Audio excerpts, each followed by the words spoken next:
आपका परिचय कर दूं, तारीफ थोड़ी सी? हाँ, नहीं आप तारीफ नहीं, तारीफ जैसा कुछ है नहीं, बस आप ठीक परिचय है, थोड़ा फिर सा भी चलेगा कर देता हूँ। ताकि हाँ, सुबह सुबह ही है सब आपके बारे में बोलने के लिए। आपका नाम शुभम है और हाँ आपने एमएनआईटी से इंजीनियरिंग किया, जी। पर एमएनआईटी से करो, एनआईटी से करो, आईआईटी से करो, आजकल इंजीनियर दूसरी जगह भाग रहे हैं, तो आप भी यूपीएससी की फील्ड में आ गए और यूपीएससी में 3 मेंस दे डाला, एक इंटरव्यू अभी दिया, स्टेट की भी 2 इंटरव्यू दे डाले, बीच में आपने हम्म, सीपीएफ ज्वाइन कर लिया, असिस्टेंट कमांडेंट के तौर पे आप काम कर रहे हैं अभी। तो जय हिंद जी आपको हम कह सकते हैं जय फिलहाल हिंद के लिए। सभी को। और अभी आईएएस का रिजल्ट आया, मुझे बड़ा उम्मीद था कि आपको 200 पार देगा इंटरव्यू में, क्योंकि जब हमारी बात हो रही थी इंटरव्यू के पहले, हम्म, तो मैंने कहा था पैनल कोई भी हो 200 पार आप जाएंगे, मेरा 195 का रिकॉर्ड आप तोड़ देंगे इजीली। अब वो थोड़ा सा टूटने में रह गया, मैं दिखाता हूँ जनता को। मार्क्स मतलब टारगेट तो वही था, लेकिन अब कहाँ कम रह गया, क्या कम रह गया। यूपीएससी इज ऑलवेज अनप्रिडिक्टेबल, कोई दैट नहीं, इज चलता है। What you stands for. UPSC का जो यू अरे है, मैं तो ये समझ गया हूँ कि यू फॉर अनप्रिडिक्टेबल। मित्रों, आवाज आ रही, दिखाई दे रहा है, दिख रहा है? Yes sir. ओके, तो देखो भैया, यस सर। ये हमारे जैसे अभागे तो नहीं है, क्योंकि ऑलरेडी ग्रुप ए सर्विस में है फिलहाल के लिए। तो अभी एसए में इनको 114 मिला, इस बार थोड़ी बचरिंग ज्यादा हुई है एसए में। मुझे उम्मीद था 125 के आसपास इनको मिलता तो वन ऑफ द हाईएस्ट हो जाता, but 114 is very very decent marks. पिछली बार की तुलना में थोड़ा और कम मार्किंग हुआ है, और इससे में वाकई में बहुत बड़ा रेंज देखने को मिला, तो this is very very good marks for this year. GS 1 में 92, जीएस 2 में 110 जो अच्छा मार्क्स है यूपीएससी में, जीएस 3 में 95 जो अच्छा मार्क्स है, काफी अच्छा मार्क्स है। जीएस 4 में थोड़ा मैं डिसअपॉइंटेड हूँ, क्योंकि बहुत 110 ज्यादा, 15 मैं तक, तो हाँ। बहुत ज्यादा डिसअपॉइंटेड हूँ फिलोसॉफी जीएस से। ऑप्शनल के बाद तो जीएस, इसमें ऑप्शनल में इनको भी 200 कितना 45, मेरे 242 थे। 245, टोटल 935 से कट ऑफ कितनी की हुई है इस बार? 947 भी है। तो 12 नंबर से आपका रुका। हम्म, रिजर्व लिस्ट भी मुश्किल 8-9 नंबर ही रहेगा, कोई नहीं, नहीं। बट ठीक है। विषय यस से निबंध है, साहित्य समाज और नैतिकता। मुकाबला थोड़ा सा ऐसे ठीक है, थोड़ा लगेगा अजीब, लेकिन ज्ञान का मुकाबला नहीं है ये, मुकाबला है हम और बेहतर कैसे हो सकते हैं, दिन ब दिन इवॉल्व करेंगे, तो ज्ञान से ज्यादा ये एग्जैक्टली, एवोल्यूशन का एग्जैक्टली। एक दौर है। तो प्लीज इसको कंपटीशन की भावना से नहीं, बल्कि प्रोसेस की तरीके से लीजिएगा। उसमें मुझे साहित्य, लगता है कि जो जो भी लोग इसको देखें उनको बेनिफिट हो सबसे ज्यादा, तो वो ज्यादा अच्छी चीज होगी मुझे लगता ज्ञान है। का प्रदर्शन नहीं है, मैं तो बिल्कुल नहीं करने वाला हम्म, हूँ, आप भी नहीं करते हैं, लेकिन जो 3 मुद्दे हैं जिनके आधार पर हम चर्चा करेंगे अगले कुछ 40-50 मिनट, वो है, हम्म, एक तो निबंध लिखना कैसे सीखें, और वो हम्म, निबंध लिखना थ्योरेटिकल बात नहीं करेंगे, इसी के हम्म, सहारे, इस विषय के सहारे ही, चर्चा के सहारे ही, और ये हर वीकेंड में हम्म, बात करेंगे कि हम्म, जब कोई निबंध मिलता है यूपीएससी में, यूपीपीसीएस में, प्रक्रिया सेम रखनी है, वहां हम्म, ज्यादा फिलोसॉफिकल है, यहाँ कम फिलोसॉफिकल है। हम्म, इसलिए जो विषय लिया है वो यूपीपीसीएस का जो पहला टॉपिक होता है निबंध का, साहित्य समाज और संस्कृति, वहां से लिया हम्म, है, पर थोड़ा सा फिलोसॉफिकल टच दे दिया है यूपीएससी वाला, साहित्य समाज और नैतिकता, ताकि हमारे लिए एक आसान हो थोड़ा तैरने में, समंदर हम्म, तो नहीं, लेकिन हाँ थोड़ा कैस्पियन सी जैसा कुछ माहौल रहे। तो हम्म, कैसे वो गांठें खोलनी है, रेसा रेसा कैसे अलग करना है, और फिर राइट, विस्तार कैसे देना है निबंध को, ये बात करेंगे। ठीक है। आर्गुमेंट कैसे जनरेट करना है, साथ में ये, हम्म, आपने बड़ा अच्छा कहा जब हमारी चर्चा हो रही थी कि बच्चों के से क्या बात करना है, तो आपने कहा था कि एक माहौल बन गया है, और ये मैं महसूस कर पा रहा हूँ कि निबंध में हम्म, रोज कहते हैं कंपाइलेशन दे दीजिए, कोट दे दीजिए, एग्जाम्पल दे दीजिए, कविता दे दीजिए। अब मुझे सैकड़ों कोट, कविताएं, एग्जाम्पल रटे, लेकिन मैं चाहता हूँ कि जब निबंध सिखा रहा हूँ उस समय जो प्रयोग हो सकता है वही प्रयोग किया जाए, जबरदस्ती कविता गिरी न की जाए, क्योंकि कविता सम्मेलन, एग्जैक्टली। कवि सम्मेलन और कविता लेखन तो है नहीं, तो हम्म, अननेसेसरी कविता से, अननेसेसरी एग्जाम्पल से बचना है। Argument always always always supreme, आपका जो तर्क है एग्जैक्टली, वो उससे सबसे ज्यादा। बेहतर और उससे शानदार कुछ नहीं। तो हाथ जोड़ के करेक्ट। प्रार्थना है, तर्क को ज्यादा प्रायोरिटी दीजिए, हम्म, तर्क संगत जो हो वही लिखिए, हम्म, जबरदस्ती तुम्हें जो आता है वो छाप देना है ऐसा नहीं है।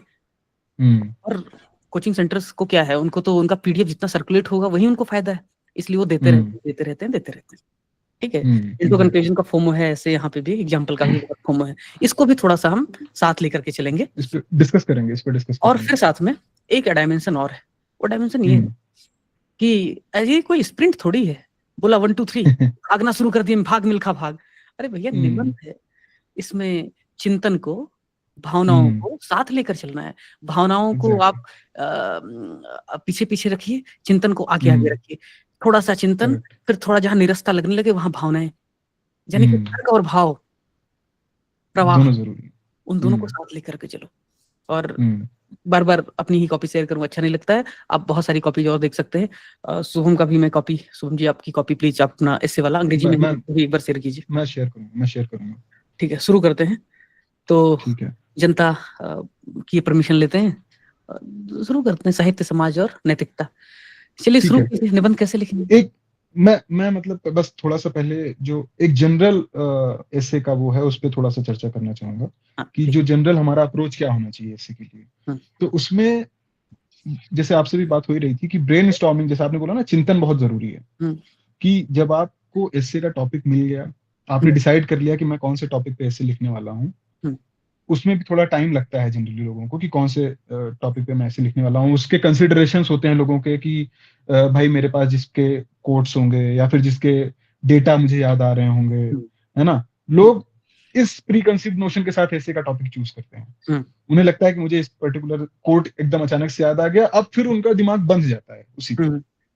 फिर हो सकता है कि दूसरे ऐसे के उनके पास आर्ग्यूमेंट्स बहुत अच्छे हैं, ठीक है, लेकिन नहीं, वो बस उनको कोट एक बहुत अच्छा सा याद आ गया उस पर्टिकुलर एसे से रिलेटेड, तो वो बहुत ज्यादा पॉसिबिलिटी है कि वही वाला एसे लिखेंगे वो, ठीक है। तो ये चीज से बचना है हमें पहले। तो ऐसे में बताया जाता है कि निबंध जो है वो, जैसे हिंदी अगर इसका जो वर्ड है उसको अगर हम तोड़े, निबंध मतलब आप शायद ज्यादा अच्छे से बता पाएंगे कि जो बंधा हुआ नहीं है ना। आपको अपने दिमाग को बांधना नहीं है एग्जैक्टली उसको, पहली बात तो वो बहुत जरूरी है। और दूसरी चीज जो ब्रेन स्टॉर्मिंग की जहां तक बात है, उसमें जितने ज्यादा डायमेंशंस हम चूज कर पाए वो शुरू में ब्रेनस्टॉर्मिंग के टाइम पे, हो सकता है कि वो सारे डायमेंशंस हम अपने एक्चुअल बॉडी और एक्चुअल कंटेंट में ना लिखें, कुछ लेकिन ब्रेनस्टॉर्मिंग हो सकते हैं, दोनों चीजें होती हैं। जब भी मैं स्ट्रक्चर बनाता था तो मैं देखता था कि उसके पॉइंट 30-40% यूज कर रहा हूँ, नए नए पॉइंट्स आ जाते हैं, नए पॉइंट्स आ जाते हैं। लेकिन वो लीक जो है ना, जो लीक है वो बदलती नहीं। अगर हमने लीक वो नहीं बदलती है तो उसी ढर्रे पे जाना है, एग्जांपल्स और आर्गुमेंट थोड़े बदलते रहेंगे। हाँ एग्जैक्टली। तो वो चीज मतलब मुझे लगता है कि ब्रेनस्टॉर्मिंग जब हमने कर लिया, उसमें जो हमने जैसे कंटेंट प्रिपेयर कर लिया वो तो लिखना ही है, लेकिन हो सकता है लिखते टाइम हमें कुछ चीजें याद आ जाए, तो उसमें भी हमें आप अपने खुद को मतलब बांधना नहीं कि नहीं वो चीज नहीं लिखेंगे, जो सोच लिया वही लिखेंगे। लिखते टाइम अगर कुछ नई चीज याद आ जाती है तो वो लिखना जरूरी है। एक और चीज जो मिस होती है लोगों से, जनरली मैंने देखा है जब एसे के बारे में बताते हैं, तो लैंग्वेज और ग्रामर बहुत इंपॉर्टेंट है एसे में। जीएस के पेपर्स में इतना इंपॉर्टेंट नहीं है, वो चाहे हिंदी में लिख रहा हो चाहे इंग्लिश में लिख रहा हो, उससे मतलब नहीं है। मुझे लगता है कि लैंग्वेज और जो वर्ड्स आप यूज कर रहे हो वो बहुत इंपॉर्टेंट होते हैं। उसमें मतलब आपकी फॉर्मेलिटी और आपका जो प्रोफेशनलिज्म है वो दिखना चाहिए कि आप एक्चुअल में एक ब्यूरोक्रेट या फिर जो भी मतलब जिस भी सर्विस में आप जाने वाले हैं उसमें आप पहले से ही कुछ ट्रेट्स हैं आपके, ऐसा समझ में आना चाहिए। तो लैंग्वेज आपके लिए बहुत इंपॉर्टेंट है। वो कैसे बिल्ड होती है उसका जो वही तरीका है कि न्यूज़पेपर जो है वो बहुत इंपॉर्टेंट है। न्यूज़पेपर की लैंग्वेज जो है वो अगर आप उसको डेली डेली पढ़ते रहेंगे तो याद होगी। बस कंपाइलेशंस इकट्ठा कर लें हम कि बहुत सारे एग्जांपल्स इकट्ठा कर लें, बहुत सारे कोड्स इकट्ठा कर लें, बहुत सारे डेटा इकट्ठा कर लें तो हमारा ऐसे अच्छा हो जाएगा। मुझे उस पर थोड़ा सा कम विश्वास होता है उस चीज पे। तो ये कुछ चीजें थी जो मैं बताना चाह रहा था। बाकी जैसे जैसे डिस्कस करेंगे वो एक और पॉइंट याद आ रहा है तो मैं बता देता हूँ बस उसको, कि एग्जाम्पल वाला ही जो बात है कि एग्जाम्पल्स के लोग पीछे भागते हैं, वो ये नहीं समझते कि एग्जाम्पल्स लिखे क्यों जाते हैं, क्यों लिखे जाते हैं एग्जाम्पल्स। एग्जाम्पल्स इसलिए लिखे जाते हैं हमारे जो हम अपने आर्ग्यूमेंट्स दे रहे हैं उसको जस्टिफाई करने के लिए। इंपॉर्टेंट वहां पे आर्ग्यूमेंट्स हैं, हमारे पॉइंट्स हैं जो हम कन्वे करना चाह रहे हैं अपने कंटेंट के थ्रू। उसको जस्टिफिकेशन के लिए हम एग्जाम्पल्स लिखते हैं कि भाई जो मैं आर्ग्यूमेंट दे रहा हूं वो शैलो नहीं है, वो खोखला नहीं है, जो मैं आर्गुमेंट दे रहा हूं, इसलिए एग्जांपल्स लिखते हैं। Examples are not important, arguments are important. और एग्जांपल आप आर्गुमेंट की मतलब argument can't be replaced by example. Example को आप आर्गुमेंट नहीं रख सकते, आप उसको सबऑर्डिनेट बना करके रख सकते हैं। वो अर्धांगिनी मैंने देखा है, मतलब मैंने हाँ, मैंने देखा है, मतलब मेरा एक फ्रेंड है, वो पिछले 3-4 साल से प्रिपरेशन कर रहा है, मैंने उसकी पहले भी कॉपी देखी थी, ठीक है? उसके एस्से में 130 के आसपास मार्क्स आते थे पहले, हम्म, इस बार उसके 79 मार्क्स हैं। हम्म, उसका रीजन ये है कि मैंने उसका जो अप्रोच था वो सिर्फ और सिर्फ एग्जाम्पल्स पे रह गया था बस, हम्म। कि जितने ज्यादा एग्जाम्पल्स हो सके बस एग्जाम्पल्स लिखते चला जाऊं, बस मैं डिफरेंट डिफरेंट डायमेंशंस उठा लूं, पॉलिटी का, इकोनॉमी का, इसका उसका, हर जगह का एग्जाम्पल्स उठा के बस वो लिख दूं। तो एग्जाम्पल्स बस, इस चीज पे मैं इसलिए अगर बस अगर बार बोलना बार चाह रहा अगर था। 2-3 मिनट तक हमने सिर्फ एग्जाम्पल पे चर्चा किया है, तो ये चर्चा इसलिए क्योंकि हमारी पहले से ही मैच फिक्सिंग कह लो, कि हमने पहले ही हाँ। उन पे बात कर लिया था कि जो मिथ्स है ऐसे के, थोड़ा उनको हम हम्म। अटैक करेंगे। बाकी चर्चा क्या है, हम्म। तो मैं आता हूँ, आपने देखा होगा मुंह उठा करके कभी भी आता हूँ, कोई भी निबंध दे देता हूँ, पतनशील क्या था वो, साहित्य वाला टॉपिक दे दिया, पतनशील समाज का प्रतिबिंब है। तो भाई ऐसे पे क्या है, ऐसे तो ऐसे लगता है कई बार, तो जैसे कॉफी पीता रहता हूँ ना हमेशा सेशन के साथ, वो ऐसे वैसा है मेरे लिए, है ना, नहाता हम्म। ओढ़ता खाता बिछाता हूँ सब पूरा।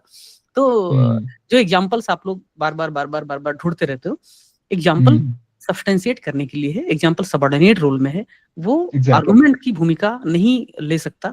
अगर नहीं उस ले भूमिका सकता में है। आप रखेंगे तो आप घाटे में रहेंगे, अनटिल अनलेस आप इतने दैवत्व को प्राप्त हो चुके हैं, इतने सिद्ध हो चुके हैं, जैसे कि मैंने कुछ कुछ किया है, अगर आप देखेंगे, ठीक है, मोर और लेस चीजें सेम ही होती हैं। तो जैसे कि मैंने अपनी कॉपी में लिखा हुआ है, चैनल पे पढ़ा हुआ है, तो उसमें क्या किया है कि एग्जाम्पल से बातें उठाई हैं और उसके हम्म। सहारे मैंने अपने आर्गुमेंट डेवलप किए, वाइस वर्सा। हम्म।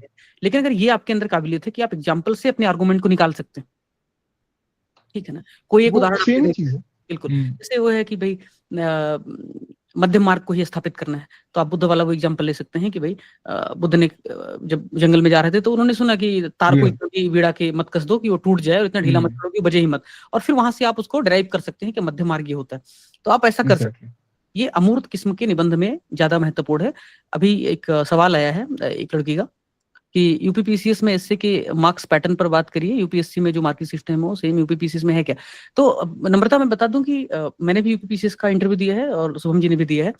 अ, इनके और मेरे दोनों के मार्क्स निबंध में यूपीपीसीएस में बहुत शानदार है, लगभग हाईएस्ट। और हमने वही तरीका अपनाया है जो तरीका हम बाकी जगहों पर अपना रहे हैं, कि अगर मान लो इंडस वाटर ट्रीटी पे ही आ गया और इंडस वाटर ट्रीटी पे हमने निबंध कराया, आपने देखा होगा, तो पहले आप लिखिए कि भारत के पास में क्षमता, कैपेसिटी बिल्डिंग नहीं है, कैपेसिटी अभी नहीं है कि वो वेस्टर्न फ्लोइंग, जो वेस्टर्न वाला हिस्सा है रिवर का, आई से जो इंडस, चेनाब और झेलम वाला, कि उसको हम्म। डाइवर्ट कर सके या उसको यूज कर सके, यूटिलाइज कर सके। फिर आप उसमें लिखिए कि भाई अपने लिए देकर के 2 ही 3 हैं, किशन गंगा राइट। है, ये है, रटले है, ये सब है, रटल प्रोजेक्ट वगैरह। फिर आप एग्जाम्पल दीजिए, ऐसा नहीं है कि आप बस खाली बैराज के नाम, आप डैम के नाम गिना दिए और आपने कहा आर्गुमेंट चलो कंप्लीट हो गया। आप उसमें लिखिए कि किस तरीके से 250 मिलियन जनसंख्या उस पर डिपेंडेंट है, किस तरीके से इंडिया ने कंपनसेट किया था वहां के इंफ्रास्ट्रक्चर को डेवलप करने के लिए। तो एक हिस्टोरिकल इनजस्टिस है। आप सिर्फ ऐसे मत लिखिए इंडिया ने इतना $8 करोड़ दे दिया था, अरे आप लिखिए ना कि हिस्टोरिकली अनजस्टिस कैसे हुआ, फिर उसके हम्म। बाद में उसको सब्सटेंशिएट किया अपनी एग्जाम्पल से। तो कहना यही चाह रहा हूँ कि चाहे वो मूर्त किस्म का निबंध हो चाहे अमूर्त किस्म का निबंध हो, उदाहरण जो है वो सहायक की भूमिका होनी चाहिए, सब्सटेंशिएशन के लिए होनी चाहिए, वो आर्गुमेंट के लिए नहीं होना चाहिए। ये बात अगर आप समझ गए तो आपके 2 5 10 मार्क्स बढ़ेंगे। लेकिन दिक्कत किस बात की है कि सत्यमेव जयते दिन भर पढ़ते हो पर तुमको सत्यमेव जयते समझेगा नहीं, क्यों? उसको जिया नहीं है ना। और जब से बैच हम्म। स्टार्ट किया है तब से हर 10 15 दिन में मैं एक ऐसे सेशन करता हूँ। ऐसे का सेशन मेरे लिए मानसिक व्यायाम है ना। हम्म। जब मैं उब जाता हूँ तो मैं ऐसे कर लेता हूँ। तो आप हम्म। भी हफ्ते 10 दिन में कैसे लिख लिया कीजिए, ठीक है, सही शुरू बात है। करिए, स्ट्राइक लीजिए पहली हम्म। गेंद लीजिए, साहित्य समाज और नैतिकता, क्या लिखेंगे आप हम्म। प्रोडक्शन में और कैसे लिखेंगे? आह, अब जैसे ये ऐसे है, इसमें 3 की टर्मिनोलॉजीज हैं, मतलब तीनों की टर्म्स ही हैं, जैसे जनरली हम की टर्म्स खोजते हैं ऐसे में, तो इसमें तीनों ही की टर्म्स ही हैं, लिटरेचर, सोसाइटी एंड मोरालिटी, साहित्य समाज और नैतिकता। तो मेरा जो अप्रोच रहेगा वो पहली बात तो इस तरीके से रहेगा कि इन तीनों के इंटरप्ले को दिखाना है मुझे, वो शुरू से लेकर के अंत तक।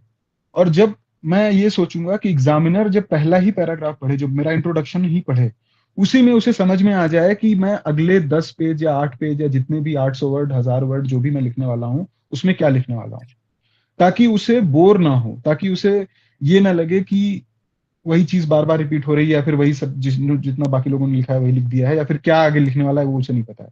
मैं इंट्रोडक्शन में ही ये कन्वे कर दूंगा कि क्या मेरा थॉट प्रोसेस रहने वाला है। तो मैं जो स्टार्ट करूंगा, मेरा जो जब मैं ब्रेनस्टॉर्म करना शुरू करूंगा तो मेरा जो प्रेमाइसिस रहेगा, आप लाइव ब्रेनस्टॉर्म कीजिए, आप सोचिए और हाँ, तो निकालिए वही पॉइंट, मैं कर रहा हूँ। क्या लिखेंगे आप तो इनमें?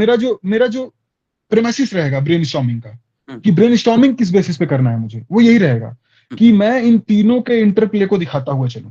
इन तीनों की जो आपस में पारस्परिक संबंध है हम्म, या फिर संबंध नहीं है, हम्म, दोनों चीजें होती हैं। हम्म, अगर पारस्परिक संबंध है तो वो, अगर नहीं है तो वो भी, बट तीनों की चीजें हर जगह रहे। अगर तीनों नहीं तो एटलीस्ट दो चीजों की तो रहे ही रहे। हम्म, तो मेरा जो ब्रेनस्टॉर्मिंग होगा वो इस तरीके से होगा, पहले कि अगर पहले मैं इंट्रोडक्शन के बारे में सोचूंगा कि इंट्रोडक्शन में मैं क्या क्या लिखूंगा। तो हम्म, इंट्रोडक्शन में मैं इस तरीके से सोचूंगा कि लिटरेचर और सोसाइटी आपस में कैसे रिलेटेड है। तो लिटरेचर और सोसाइटी ऐसे रिलेटेड है कि लिटरेचर जो है वो सोसाइटी में क्या हो रहा है हम्म, उसको दिखाता है, और उसको मॉडिफाई करने की भी कोशिश करता है, उसको क्रिटिक भी करता है। लिटरेचर जो है सोसाइटी में क्या ऑलरेडी एग्जिस्ट कर रहा है वो दिखाने की कोशिश करता है, हम्म, कैसे उसको मॉडिफाई किया जा सकता है वो भी बताने की कोशिश करती है बहुत सारी लिटरेचर। एग्जाम्पल के तौर पर अगर हम देखें तो उसी में मैं एग्जाम्पल भी सोचता चलूंगा ऐसे ही, कि जब मैं अगर कोई थॉट सोच रहा हूं तो अब उसकी जस्टिफाई करने के लिए, उस थॉट को जस्टिफाई करने के लिए मेरे पास कुछ होना चाहिए। तो जैसे मान लीजिए कि अभी जो मुझे तुरंत याद आ रहा है कि महात्मा गांधी का जो हिंद स्वराज्य है हम्म, वो एक लिटरेचर है। नहीं, तो वो उसमें उन्होंने पूरा चर्चा करी है कि इंडिया में क्या चीजें एग्जिस्ट करती थी, वेस्टर्न कंट्रीज में क्या चीजें एग्जिस्ट करती थी, और इंडिया के जो अपने तौर तरीके हैं वो कितने इंपॉर्टेंट हैं और कैसे इंपॉर्टेंट हैं। हम्म, तो मतलब ये है कि लिटरेचर जो है वो सोसाइटी का रिफ्लेक्शन है, मिरर है, ये हम्म, बोल सकते हैं, दर्पण है समाज का, हम्म, और उसको मॉडिफाई करने की भी कोशिश करता है। बहुत सारे लिटरेचर ऐसे होते हैं जो सिर्फ क्रिटिसाइज करते हैं हम्म, या सरकास्टिक होते हैं। हम्म, आप इनका पढ़ेंगे जो हमारे हरशंकर परसाई की लिटरेचर उठा लीजिए कोई भी, वो हम्म, समाजवाद का, आप जिसका कहिए उस पे वो एकदम हम्म। व्यंग लिख देते हैं, समाजवाद की तो ऐसी धज्जियां उड़ाते हैं वो बुरी तरीके से, है मतलब ना। इंडिया के रॉल्स हैं वो, बिल्कुल समाज को रॉयल, पार्टी और एग्जैक्टली, निकम्मा बताते हैं। हाँ। और पढ़ के एकदम मजा आ जाता है, आप उनका उठा लीजिए, वो इतनी ऐसी ऐसी सटलिटी के साथ वो सटायर मारते हैं कि आजकल के जो स्टैंड अप कॉमेडियंस है उनके सामने सब पीके हाँ, पीके पड़ेंगे, एकदम गारंटी के साथ बोलता हूँ मैं। हम्म, ठीक है। तो मुद्दा ये है कि वो लिटरेचर जो है सोसाइटी को रिफ्लेक्ट करता है, हम्म, सटायर मारता है, सरकास्टिक होता है, क्रिटिक करता है, उसको इंप्रूव करने की कोशिश करता है, जैसे मैं आपसे नैतिक चर्चा कर बनाने की रहा था कोशिश कि करते हैं। नैतिक बनाने की कोशिश करता है। तो ये लिटरेचर और सोसाइटी का हो गया। फिर लिटरेचर और मोरालिटी में क्या रिलेशन है, वो उसको भी मैं उसी में डालने की कोशिश ये करूंगा मुझे कि लग रहा है बहुत थोड़ा सारे। सा ये मुकाबला है ना, तो मुझे लग रहा है कि आपकी जो कमी है उसको भी थोड़ा सा मुझे खींचना हाँ पड़ेगा। हाँ, प्लीज प्लीज प्लीज प्लीज। और निबंध में थोड़ा सा इंट्रोडक्शन में मैं बहुत लंतरानी हाँकता हूँ, तो हाँ, है ना। अब जैसे मैं थोड़ा ठीक है। इसमें अलग तरीके से इंट्रो करता, ये हम्म जो आपने कहा ना कि लिटरेचर और सोसाइटी, पहले पहले वाले आर्गुमेंट से मैं बड़ा सहमत हूँ आपके। अब जनता अंत में तय हम्म, करेगी कि कौन किस तर्क से ज्यादा सहमत है, लेकिन ठीक है। कुछ हार जीत नहीं है, वो सहमति है, हाँ सहमति हाँ हाँ हाँ, है, नहीं ठीक सहमति है। और सहमति मतलब हार जीत नहीं आप। होता भैया। कि पहला आर्गुमेंट आपका ठीक है कि हम्म, इंट्रोडक्शन इज द प्रियम्बल, जैसे संविधान हम्म, की प्रस्तावना है उसमें लिख दिया एग्जैक्टली। कि संविधान कैसा बनने वाला है ना, यही, समाजवादी है ये या, थॉट प्रोसेस है रहेगा। ना, राइट। तो ये है प्रस्तावना। प्रस्तावना बहुत कंसाइज होती है, ठीक है। प्रस्तावना दार्शनिक ज्यादा होती है, हम्म, फैक्चुअल कम होती है। करेक्ट। आपने कहा कि साहित्य, नैतिकता और समाज, इन तीनों की क्या गुत्थम गुत्थी है उसको हम संकेत कर हम्म, देंगे। But hmm, we are going to proceed, वो हम थोड़ा सा संकेत कर देंगे। लेकिन आपने जो दूसरी बात कही उससे मैं बिल्कुल असहमत हूँ। आपने कहा हम हम्म, बताएंगे नैतिकता और समाज कैसे इंटर ट्विंड है, इंटर रिलेटेड है, साहित्य और समाज, साहित्य। हाँ। तो ये थोड़ा सा मुझे लग रहा है वो बॉडी पार्ट में जब हम विस्तार में जाएंगे, जब हम महासागर के उसमें उतरेंगे, तब लिखने की जरूरत है। इंट्रोडक्शन में जैसे मैं कह सकता हूँ इसमें कि साहित्य, अब शुरुआत में कैसे करूं, अगर मुझे शुरुआत ही करना है, एक्सटेम्पोर अगर करना है, बोलना है, तो मैं कहूंगा हम्म, कि वेद रीति से लेकर के वर्तमान के लोक रीति तक, उपनिषद हम्म, से लेकर के चेतन भगत के साहित्य तक, अब चेतन भगत नाराज न हो लेकिन है तो है उनका, उनके साहित्य तक, साहित्य ने समाज को, समाज ने नैतिकता को, और कई बार साहित्य और समाज दोनों ने नैतिकता को या नैतिकता के अलग अलग परिप्रेक्ष्य में मानदंडों ने इन दोनों को हम्म, प्रभावित किया है, परिमार्जित किया है, मतलब मॉडिफाइड किया है, रिफाइंड किया है। जो अंग्रेजी माध्यम वाले होंगे, ये अंग्रेजी माध्यम वाले हैं और मैं हाइब्रिड हूँ, ठीक है। परिमार्जित किया है,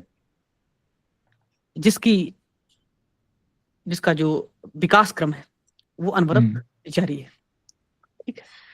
फिर दूसरे पैरा में ही या उसी में ही लिखूंगा कि वेद ज्ञान या बुद्ध का काल किसी भी नैतिकता को एब्सोल्यूट तरीके से, नहीं परिपूर्ण तरीके से प्रभावित नहीं करता, परिभाषित नहीं करता। अलग अलग समय काल परिस्थिति के सापेक्ष नैतिकता परिभाषित होती रही है, बदलती रही है। इसलिए नैतिकता एब्सोल्यूट या एक क्या कहेंगे, एब्सोल्यूट नहीं है, मतलब नहीं, उसके लिए हिंदी इंडिपेंडेंट जनता अच्छा बोले। हाँ, तो चलिए एब्सोल्यूट ही मान लीजिए। एब्सोल्यूट ना होकर के सापेक्ष है। इस निबंध में या प्रस्तुत निबंध में, ऐसे लिखिए, प्रस्तुत निबंध में हम देखेंगे, हाँ, प्रस्तुत निबंध में हम, मनीष तुम हो क्या? ये मेरे दोस्त वाला मनीष है क्या? मनीष, ठीक है, अगर वो वाले मनीष होंगे तो शामिल कर लेंगे इनको भी। तो प्रस्तुत निबंध में हम देखेंगे कि ये तीनों साहित्य, समाज और नैतिकता एक दूसरे से किस तरह, किस हद तक जुड़े हुए हैं तथा उनका विकास क्रम किस तरह का रहा है। अब जब ये लिखेंगे तो एग्जामिनर को एक क्रेविंग आएगी, एक थोड़ा सा जिज्ञासा आएगी कि चलो ये बताने जा रहा है, ठीक है। ठीक है। दिक्कत इस बात की है कि अधिकतर लोग क्या करेंगे, इसमें पहले लिखेंगे कविता, ठीक है, उधारी की कविता, किराए की कविता, भाड़े की कविता, जो किसी सस्ती सी पीडीएफ से पढ़ी होगी वो लिख डालेंगे, ठीक है। या थोड़ा सा, कुछ लोग बहुत ज्ञानी समझते हैं खुद को, ठीक है ना, तो वो अंग्रेजी का कोई कोट लिख देंगे, अंग्रेजी माध्यम लिख रहे होंगे तो साहित्य पे, मोरालिटी पे, और उनको लगे वाह धुआं धुआं कर दिया। जब भी मुझे कोई आके बोलता है निबंध में मैंने कविता लिख दी है, तो मैं सोचता हूँ अगर मैं पूछ लूंगा कौन सी लिख दी है तो फिर नाराज हो जाएगा, क्योंकि उसको हो सकता है नंबर भी मिल जाए, ठीक है। सही बात है, नहीं, ठीक है, मेरी जिंदगी उसी में गई है। तो मुझे फिर मैं वो पूछता नहीं हूँ, फिर मैं खुद साहित्य का विद्यार्थी और कविता लिख के नहीं आया हूँ। तो मुझे लग रहा है मैं प्रस्तावना को ऐसे खोलूंगा। अब आगे बढ़िए। अच्छा ठीक है, मैं मतलब आपने बताया, आपने प्रस्तावना ही लिख दिया, अच्छा है। हाँ। मैं बस, जैसे मेरा जो अप्रोच था वो ये था पहले कि मैं जब ब्रेनस्टॉर्मिंग करता हूँ तो मैं कैसे करता हूँ कि मैं पहले पूरा ब्रेनस्टॉर्म कर लेता हूँ, क्योंकि तभी मैं बता पाऊंगा ना कि इंट्रोडक्शन में मैं आगे क्या, पूरे ऐसे में क्या लिखने वाला हूँ। आप ब्रेनस्टॉर्म कर लो, आप बोलो मैं ब्रेनस्टॉर्म कर रहा हूँ। आप अगर प्रस्तावना का नाम लेंगे, इंट्रोडक्शन का नाम लेंगे और वहां आप सारा कुछ बताएंगे तो फिर मैं ऑब्जेक्शन करूंगा ना। तो आप पहले ब्रेनस्टॉर्म, आप कंफ्यूजन क्यों क्रिएट कर रहे हैं? आप ब्रेनस्टॉर्म कर ले। मैंने इसीलिए तो पहले बोला कि मैंने क्या बोला कि मैं इंट्रोडक्शन में अपने पूरे एस्से का एक तरीके से इंट्रोडक्शन लिखता हूँ कि मैं पूरे एस्से में क्या डिस्कस करने वाला हूँ। हाँ। अब अगर मैं ये जानना चाह रहा हूँ कि मैं इंट्रोडक्शन में क्या लिखने वाला हूँ, तो मुझे अपना पूरा एस्से पहले ही पता होना चाहिए। मेरे आप ब्रेनस्टॉर्म कर लीजिए, मैं कह रहा हूँ आप ब्रेनस्टॉर्म कर लीजिए। प्रस्तावना हो गया आपका, भूमिका हो गई, इंट्रो हो गया। अब आगे कैसे निबंध को आप विस्तार देंगे वो आप कर लीजिए ब्रेनस्टॉर्म अभी सामने। ना वही तो मैं कह रहा हूँ, मेरा थोड़ा सा उल्टा चलता है प्रोसेस। मैं पहले पूरा एस्से ब्रेनस्टॉर्म कर लेता हूँ कि पूरे एस्से में मेरा क्या होने वाला है, उसके बाद मैं इंट्रोडक्शन पे आता हूँ। तो करिए ना उसके बेसिस पे वही चीज। तो जब मैं आपसे वो डिस्कस कर रहा था मैं आपसे कि लिटरेचर और सोसाइटी को पहले, तो ठीक है, मतलब जब मैं ब्रेनस्टॉर्म करूंगा तो अब इसमें मैं यही करूंगा कि लिटरेचर और सोसाइटी का क्या इंटरप्ले है उसको मैं डिस्कस करूंगा, मतलब सोचूंगा, ब्रेनस्टॉर्म करूंगा, उसमें क्या क्या पॉइंट्स ऐड करे जा सकते हैं, एग्जांपल क्या सोचे जा सकते हैं, ठीक, एग्जांपल्स क्या सोचे जा सकते हैं। फिर सोसाइटी और मोरालिटी में क्या इंटरप्ले है आपस में, उसमें क्या एग्जांपल सोचे जा सकते हैं और क्या आर्ग्यूमेंट सोचे जा सकते हैं। फिर लिटरेचर और मोरालिटी में क्या इंटरप्ले है, उसके क्या एग्जांपल्स हैं और कैसे उसमें आर्गुमेंट्स हम दे सकते हैं, वो लिखने की कोशिश करेंगे। इसके बाद फिर जो इनमें आपस में टेंशन है, जो जैसे कई बार अब अगर ब्रेनस्टॉर्म करने की बात करें तो उसमें लिटरेचर जो है, बहुत सारे लोग लिटरेचर ऐसी लिखते हैं जिसकी वजह से मोरालिटी जो है वो क्वेश्चन होती है, या फिर लोगों में एक तरीके से रोष आता है कि ऐसा कुछ क्यों लिख दिया। बहुत सारे एग्जांपल्स हमारे पास, तस्लीमा नसरीन और सलमान रुश्दी, कि इन्होंने ऐसा क्यों लिख दिया, किसी पर्टिकुलर रिलीजन के बारे में ऐसा क्यों लिख दिया। तो उससे मोरालिटी क्वेश्चन करते हैं, वो रिलीजियस मोरालिटी को क्वेश्चन करते हैं प्रोबेबली। तो ये 3 से 4 डायमेंशंस में पूरे अपने हिस्से में लिखने की कोशिश करूंगा और उसके बेसिस पे अपना इंट्रोडक्शन लिखूंगा। तो जैसे आपने इंट्रोडक्शन आपने बता ही दिया पूरा मेरे ख्याल से, तो अब उसमें ऑब्वियसली एग्जांपल्स और जो वर्ड्स हैं वो डिफरेंट रहेंगे, आपके और मेरे एकदम अलग अलग रहेंगे, लेकिन जो इंट्रोडक्शन लिखने का जो मेरा अप्रोच रहेगा वो यही रहेगा। जब मैं पूरा ऐसे अपना सोच लूंगा कि भाई ये 4 डायमेंशन 5 डायमेंशन होने वाली है इसमें, अब उसी के बेसिस पे मेरा इंट्रोडक्शन की समरी हो, इंट्रोडक्शन होगा उसमें। कि अगर मैं अब जैसे यही अगर मैं सोचूं तो उसमें मैं लिखूंगा ये कि literature is the mirror of society, मतलब लिटरेचर जो साहित्य जो है वो समाज का दर्पण है, और जो मोरालिटी है वो समाज की कॉन्शियस होती है। समाज जो है वो उसकी अंतरात्मा है मोरालिटी, उसी से समाज चलता है, मोरालिटी से ही। आवाज आ रही है मेरी ना? सॉरी, ये जो मोरालिटी सोसाइटी की कॉन्साइंस है, हम्म अंतरात्मा है, ये थोड़ा हम्म सा मैं जानना चाहता हूँ, क्योंकि मुझे थोड़ा अच्छा लगा, है ना, ये थोड़ा सा एक नया दृष्टि दिया ना इन्होंने, तो ये थोड़ा सा आप इसको वो करेंगे क्या, हाँ एलोबरेट तो करेंगे? ठीक है, मतलब जैसे अब ये अलग ही डायमेंशन ही हो जाएगी मेरी हाँ, पूरी आगे आने वाले टाइम में। जो समझा तो आपने, ब्रेनस्टॉर्मिंग किया ना। अगर अगर जैसे मैं अगर ये बोलूं कि कॉन्शियस ऑफ जो मोरालिटी है, हम्म। मतलब जो सोसाइटी, ये मोरालिटी जो है वो सोसाइटी की कॉन्शियस होती है। आप चाहो तो बाद में सोसाइटी, मैं नोट कर लेता हूँ, बाद में उस डायमेंशन को आप खोलो, नहीं तो भूल जाएगा, फिर मुझे ध्यान नहीं रह जाएगा तो फिर बच्चों का नहीं नहीं हम होगा। डिस्कस कर लेते हैं, ऐसा कोई वो नहीं है। मेन ऐसे चीज वही है ना, फिर अगर हम देखिए एक चीज मैं और आपको बोलना चाहूंगा कि अगर हम एग्जैक्टली पूरा वही स्ट्रक्चर ही डिस्कस करेंगे तो हमारा जो पर्पस जो हमने शुरू में बात करी वो डिफीट हो जाएगा। इंपॉर्टेंट ये है कि जो भी टारगेट ऑडियंस है, जो भी लोग इसको देख रहे हैं, उनको आर्ग्यूमेंट्स बिल्ड करना आना चाहिए, उनको हम्म, आर्ग्यूमेंट्स को सोच पाना आना चाहिए, हम्म, उनको आइडियाज कैसे दिमाग में लाए वो आना चाहिए, मुझे लगता है। हम्म।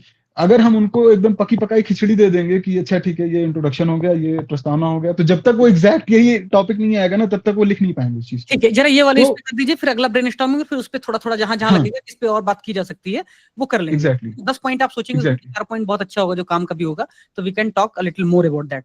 तो ये जरा हाँ। जो आपने बताया, क्या दूसरा था? तो जो कॉन्शियस मतलब मोरालिटी जो है वो सोसाइटी की कॉन्शियस होती है, हम्म, और लिटरेचर जो है वो मोरालिटी की कॉन्शियस होती है। मैं ये ये दोनों, आगे पूरा नहीं नहीं प्लीज इसको इसको कर ही दीजिए, कर हाँ दें ठीक है इसको कि बाद में करें, जनता क्या कहती, कर दें अभी? ठीक, हाँ डिस्कस कर सकते हैं, कोई नहीं। इसको कर ही दीजिए। ठीक है, तो कॉन्शियस अंतरात्मा क्या होती है, मतलब उसका जो इसेंस है किसी भी चीज का, वो अंतरात्मा होती है। हमारा जो इसेंस है वही अंतरात्मा है। हमारी आत्मा क्या होती है, किसी भी चीज की आत्मा होती है जो उसका इसेंस है। सोसाइटी चलती कैसे है, सोसाइटी कोई भी सोसाइटी होगी, जैसे अब हमारी मान लीजिए इंडियन सोसाइटी है, इंडियन सोसाइटी की जो मेन थीम है वो है मेरे ख्याल से टॉलरेंस। हम हाँ, हर चीज को एक्सेप्ट करेंगे, ठीक है। हमारी मेन थीम है सर्वधर्म समभाव, हम्म, ठीक है। वो सेकुलरिज्म जैसे वर्ड्स बाद में आ गए, वो अलग चर्चा का विषय हो जाएगा, लेकिन जो एग्जैक्ट सोसाइटी की मोरालिटी क्या है, इंडियन सोसाइटी को जो डिस्टिंक्ट बनाता है वो हम्म। क्या है? टॉलरेंस है, सबको कम्युनिटी लिविंग है, कलेक्टिव विजडम होती है हमारे यहाँ, कलेक्टिविज्म ज्यादा होता है, हम इंडिविजुअलिज्म में कम विश्वास करते हैं। हालांकि अभी चीजें पैटर्न चेंज हो रहा है हमारा, हम थोड़ा वेस्टर्नाइज हो रहे हैं तो थोड़ा इंडिविजुअलिस्टिक ज्यादा हो रहे हैं, बट हमेशा से ऐसा ही रहा है। समाज की अंतरात्मा बदल रही है क्या? इस पे भी थोड़ा बात मतलब कीजिएगा कि अगर उस आप, पर बात, हाँ प्लीज। हाँ बदलती ही रहती है वो वही चीज ना, जैसे आपने शुरू में ही बोला था कि समाज जो है वो कोई एकदम स्टैटिक चीज नहीं है, हम्म, अब्सोल्यूट नहीं है, वो रिलेटिवली चेंज होता रहता है, जैसे सोशियो इकोनॉमिक कंडीशंस चेंज होती हैं, इवॉल्व होती हैं। बहुत सारे लिटरेचर लोग नए नए लिखते हैं, उसके बेसिस पे जो समाज की अंतरात्मा है वो भी बदलती रहती है। समाज की हम्म, अंतरात्मा जो है उसकी मोरालिटी जो है वो बदलती रहती है। हम्म। नए नए लोग आएंगे, वो नया नया लिटरेचर लिखेंगे, ठीक है। प्रेमचंद आए जैसे मान लीजिए, उन्होंने गोदान में गबन में जो कास्टिज्म है, जो किसानों की दिक्कतें हैं उसको बताया, तो उसके समाज बेसिस पे। आप, मैं थोड़ा सा इंटरप्ट करूंगा क्योंकि हमें शॉर्ट भी रखना, नहीं तो फिर 2-3 घंटे का सेशन जाएगा। हाँ ये हाँ इंटरप्ट करने का अर्थ सिर्फ मॉडरेट हाँ करना हाँ बताइए। नहीं, तो जनता को ये ना लगे कि बार बार टोक रहा हूँ। सेशन थोड़ा बहुत सीधा चले इसलिए, जैसे आपने कहा हम्म एक डायमेंशन जो मुझे बहुत पसंद आया कि morality is hmm the essence of society, ठीक, hmm and literature is the essence of morality.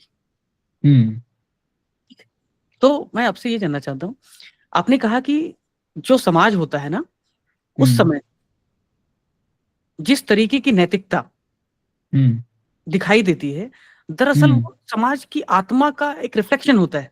Exactly यही, ठीक है, आप उसको बेटर आर्टिकुलेट कर रहे हैं। ठीक है? हाँ ठीक है। इस लड़की को क्या प्रॉब्लम है, नम्रता, ठीक है।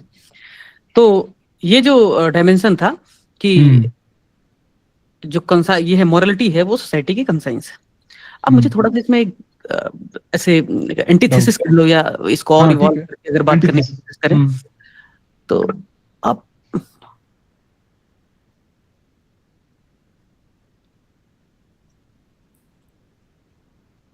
ठीक है, या और इसको इवॉल्व करने की कोशिश करें कि जो समाज है उसकी अंतरात्मा मोरलिटी है। अब प्रेमचंद की ही बात करें तो प्रेमचंद के समय में जो समाज था वो समाज एक प्रकार का नहीं था।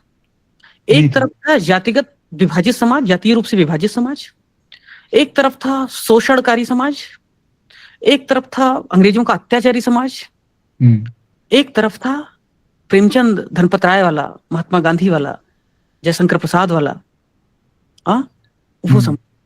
ठीक, तो समाज जैसे आज है, एक तरफ आतंकवादियों का समाज है, एक तरफ उदारमना लोगों का समाज, एक तरफ सहिष्णु समाज है, दूसरी तरफ कट्टरपंथियों का समाज है। ठीक है, तो जब ये एक मेहता और मालती वाला उस समय लिविंग रिलेशन का एक और समाज चालू हो गया था, तो वो जो समाज था बहुत विभाजित था। आप अंतरात्मा किसको मानेंगे, किस प्रकार के समाज को? एक मिनट और इसको रिफाइन कर देता हूँ। नैतिकता क्या अपने आप में, पहले ही लाइन में हमने कहा नैतिकता एब्सोल्यूट नहीं है, नैतिकता सापेक्षिक है।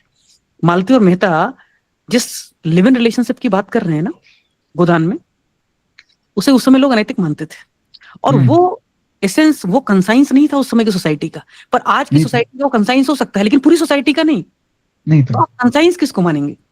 यहाँ पे ये मेटा एथिक्स टाइप का मामला है ना। If morality the conscience of society, then what is the morality, then what is the conscience? ये थोड़ा सा बताओ तो उसके बाद। हाँ, जैसे अब इसमें मैं ये कहूंगा कि आपने जितने डिफरेंट पॉइंट्स बताया कि ये एक अलग समाज, ये एक अलग समाज, वो डिफरेंट मोरालिटी का, और उस मोरालिटी की जो एंटीथीसिस है उसका मैनिफेस्टेशन होता है, मतलब उसका प्रतिरूपण होता है। वो उसकी कॉन्शियस नहीं है, वो उसका समाज का वो कॉन्शियस नहीं है कि वो एक पर्टिकुलर टाइप का समाज है। लेकिन जो मोरालिटी है वो कई सारी चीजें उसमें एग्जिस्ट करती हैं। भाई लोग कहेंगे कि नहीं, हमारा जो पारिवारिक मूल्य है वो इसेंस है, कि भाई फैमिली मूल्य जो है सबसे इंपॉर्टेंट है, उसमें इंडिविजुअल की चाहे पूरा सैक्रिफाइस करना पड़े इंडिविजुअलिज्म, उसको family is that most important thing. Family आ गई तो वो किस बेसिस पे हुआ कि भाई caste is that most important thing, आप किसी से भी प्यार कर लो, हमसे मतलब नहीं, हम शादी आपकी मेरी कास्ट में होनी चाहिए, अपनी कास्ट में होनी चाहिए। इसेंस क्या था मुझे बता दीजिए, उस समय इसेंस क्या था? तो वही चीज मैं कह रहा हूँ कि हजार आत्मा थोड़ी होंगी समाज की, कुछ ऐसी आत्मा होगी जो ज्यादा जोरदार होगी, ध्रुव तारा की तरह। उस समय क्या आत्मा थी ये बता दीजिए। वही तो, जैसे अगर उस टाइम की बोलूं तो मैं कलेक्टिविज्म, अगर अभी मुझे जो और भी चीजें हो सकती हैं, दूसरे पॉइंट्स भी हो सकते हैं, लेकिन कलेक्टिविज्म एक ऐसी चीज थी, एक ऐसा मूल्य था कि वो एग्जिस्ट करता रहा है इंडियन सोसाइटी में हमेशा से, जो अभी चेंज हो रहा है। कलेक्टिविज्म का मतलब यही कि लोगों को साथ लेके चलने का एक जो मूल्य है, कि मैं अकेले नहीं हूं, एक सोसाइटी में जुड़ा हुआ हूं, वो चाहे फैमिली से जुड़ा हुआ हूं मैं, या फिर अपनी जॉब से जुड़ा हुआ हूं, या फिर राष्ट्र प्रेम से जुड़ा हुआ हूं, उससे मतलब नहीं है। किसी ना किसी तरीके से मेरे कोई इंडिविजुअल एग्जिस्टेंस नहीं है, एक कलेक्टिव एग्जिस्टेंस है। तो कलेक्टिविज्म जो चीज है वो एक मुझे लगता है कि एक ऐसा मूल्य है जो कि उसकी कॉन्शियस बोला जा सकता है, अगर उस टाइम की बात करें। ठीक है, ओके, ठीक है, आगे बढ़ेंगे, इसको और लंबा नहीं खींचेंगे। बट इसमें मेरा जो अपना पॉइंट हो सकता है कि जातिवाद, सांप्रदायिकता, अत्याचार अंग्रेजों का, सामाजिक ताना बाना, हर प्रकार की आत्मा थी जो समाज की ही आत्मा थी, है ना। मनुष्य की तरह नहीं है कि एक ही आत्मा है, समाज की बहुत आत्माएं होती हैं। ठीक है, लेकिन मैं मतलब थोड़ा सा अगर बोलूं मैं कि मनुष्य की भी बहुत सारी आत्माएं होती हैं। हाँ, बहुत सारी आत्माएं होती हैं। रियल में अलग आत्मा है, रियल में अलग आत्मा है, तो अलग अलग आत्मा, वो अलग अलग लोगों से इंटरेक्ट करते समय वो अलग अलग आत्माएं उनकी काम करती हैं। यूपीएससी पास लिस्ट में नाम आने के बाद अलग आत्मा हो जाती है, पहले अलग आत्मा रहती है। एनीवे, तो अलग अलग आत्माएं थी वहां पे। थेसिस में, आप ये क्यों बोल रहा हूँ, मजाक लग रहा होगा, क्योंकि किसी भी निबंध में थेसिस और एंटीथेसिस दोनों होते हैं।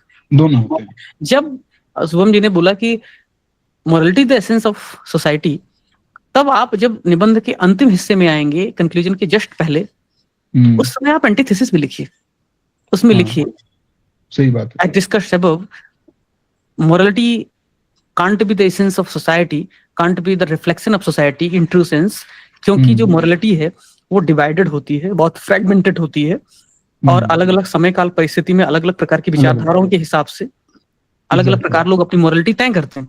कुछ लोग बुर्के को सही मानते हैं, कुछ लोग नहीं सही मानते हैं, कुछ लोग औरतों के खिलाफ बंधन मानते हैं, कुछ लोग कहते नहीं, धार्मिक वजहों से एग्जैक्टली। कुछ लोग धर्म की पुनर्परिभाषा, नई परिभाषा गढ़ते रहने के लिए वकालत करते हैं, कुछ लोग कहते नहीं है, कह दिया जो कह दिया, शाश्वत हो गया, ठीक है ना। सनातन धर्म में भी कुछ भी सनातन नहीं है। उसको कहते हैं ना, ऐसो धम्मो सनातनो, यही धर्म ही सनातन है। तो सनातन में भी कुछ भी शाश्वत नहीं है। सनातन इसीलिए सनातन है क्योंकि लगातार बदल रहा है, इट्स कीप चेंजिंग, इवॉल्विंग, ठीक है ना। तो इसलिए भी अब कहना क्या है, उस समय भले वो माइनॉरिटी में ही कोई विचार रहा हो, चाहे गैलीलियो की माइनॉरिटी में ही विचार रही हो, चाहे गांधी का सत्य और अहिंसा का माइनॉरिटी में ही विचार रहा हो, लेकिन समाज में जो भी आगे ले जाने के लिए, जो भी सोसाइटी को इवॉल्व कराने के लिए, जो भी फ्यूचर ओरिएंटेड इगलिटेरियन सोसाइटी के लिए, या जो भी इनोवेटिव और जो भी यूनिवर्सल मोरल प्रिंसिपल्स हैं, सत्य है, अहिंसा है, दया है, करुणा है, क्षमा है, मानवता है, समानता है, उनकी तरफ जो भी विचारधारा, जो भी सामाजिक उपक्रम, जो भी प्रयास ले जाने के लिए उस तरफ डायरेक्टेड हो, वो ज्यादा ट्रू एसेंस को रिफ्लेक्ट करते हैं। एग्जैक्टली। तो वो थोड़ा हम एंटीथेसिस में इसको टिप सकते हैं। ठीक है, अब अगला, एक बार अगले डायमेंशन पे बात करते हैं। ठीक है, तो अगर जो अगली डायमेंशन होगी वो मोरालिटी जो है वो इतना गहरा नहीं जाना है, इसको शॉर्ट में लिखना है भैया, 2-2 लाइन में लिख देना है। अभी इसी को कहना हो जैसे आपने कहा, तो मैं इसको आर्गुमेंट को 2 लाइन में फिनिश कर सकता हूँ कि एक समाज के ही भीतर बहुत सारा विभाजन होता है, जाति से लेकर के, धर्म से लेकर के, वर्गगत विभिन्नताएं और विभाजन इतने गहरे होते हैं कि ये तय कर पाना बहुत ही मुश्किल है कि उस समाज की असल में नैतिकता क्या है, नैतिक परिप्रेक्ष्य क्या है। Exactly. ये हमने आर्गुमेंट में कर दिया या एंटीथेसिस में कर दिया, खत्म हो गया। उसमें इतना लंबा क्यों? प्रॉब्लम यही है, मतलब अगर आपके बिहाफ पे मैं बोलूं, प्रॉब्लम यही है कि हम लोग बस केवल ये सोचते हैं कि हमें बना बनाया पॉइंट मिल जाए बस, और उसको हम जाके वहां पर लिखाएंगे अगर यही टॉपिक आ गया तो। ऐसा नहीं है, हमें सोचने का और आइडियाज जनरेट करने के लिए हमारे पास कैपेसिटी होनी चाहिए। और जो हम अभी आर्ग्यूमेंट्स कर रहे हैं, इसके बेसिस पर अगर आप या जो भी लोग इसको सुन रहे हैं, उनको वो आइडियाज एकदम इंट्रेंस्ड हो जाने चाहिए। वो हो जाएंगे अगर हम जितना डीप में उसको डिस्कस करेंगे। अभी हम एग्जाम लिखने तो बैठे नहीं है, हम जितना डीप में उसको डिस्कस करेंगे वहां पे आइडियाज आने के चांसेस उतने बढ़ जाएंगे। और अभी आप ही लिखने, कोई भी, मैं या आप या कोई भी लिखने चलेगा, तो जितना हम लोग डिस्कस कर रहे हैं उतना थोड़ी लिखेंगे हम, वो अपने आप ही, क्योंकि बहुत सारी चीजें इसी में रिपीट हो रही हैं, और वो रिपीट इसीलिए हो रही हैं ताकि वो आपके उसमें दिमाग में इंट्रेंच हो जाए, केवल इसलिए रिपीट हो रही है। एक हिसाब से सैंड बॉक्स है जहां पे हम, हाँ एग्जैक्टली। ठीक है, अब अगला जो डायमेंशन खुलेगा आसिफ, तो अगला जो डायमेंशन खुलेगा उसमें वो ये होगा कि लिटरेचर जो है वो मोरालिटी को कैसे शेप करता है, डिस्टॉर्ट करता है, या फिर कैसे मोरालिटी को बनाता है। तो लिटरेचर, अब उसमें जो प्राइम एग्जांपल्स मुझे अभी याद आ रहे हैं उसमें, अब एक छोटा सा आपसे रिक्वेस्ट है, एक और छोटा सा, मुझे जो भी याद आता है अगर बोल रहा हूँ, इस अगले डायमेंशन को खोलने के पहले एक बड़ी समस्या बच्चों को फेस करनी पड़ती है, 2 पैरा को कनेक्ट कैसे करें। और मैं कॉपीज देखता हूँ ना, तो मैं थोड़ा सा निराश होता हूँ कि पता लगता है एक ही घर में 2 किराएदार की तरह दोनों पैरा खड़े हुए हैं, ठीक है। तो एक दूसरे से परिचित नहीं है, ऐसे लग रहा है दोनों अलग अलग अलहदा लिख दिए गए। तो जब आप इस तरफ लिटरेचर और जिससे भी आप कनेक्ट कर रहे हैं, पहले वाले पैरा से आप कैसे इंटरलिंक करेंगे, वो पहली लाइन जरा बोल के दिखाइए, कैसे कनेक्ट करेंगे। तो जैसे मान लीजिए मैं पहले मान लीजिए मैं अगर सोसाइटी और मोरालिटी को डिस्कस कर रहा था अभी तक, मान लीजिए हम सोसाइटी और मोरालिटी को डिस्कस कर रहे थे, तो मैं ये कहूंगा कि उसी पैरा में आखिरी में लिखूंगा, लेकिन जो मोरालिटी है जो वो सिर्फ सोसाइटी से नहीं डिराइव होती है, मोरालिटी जो है वो लिटरेचर में भी बहुत इंपॉर्टेंट होती है, लिटरेचर के थ्रू भी बहुत ज्यादा मॉडिफाई होती है। इतना लिख करके फिर नाउ वी विल, मतलब यही हम आगे बता देंगे कि now we will discuss how literature shapes morality. और फिर मैं अगली अपना हेडिंग लिखूंगा कि let's say morality in literature, the questioning and shaping values. मतलब लिटरेचर जो है वो मोरालिटी को क्वेश्चन भी करती है, नई वैल्यूज को भी शेप करती है। इस तरीके से जनता एक चीज समझ ले कि जो आप अगला पैरा लिखेंगे, वो अगला पैरा ऐसा नहीं है कि लिटरेचर कैसे प्रभावित करता है नैतिकता को, उस पर पूरा ज्ञान दे देना है।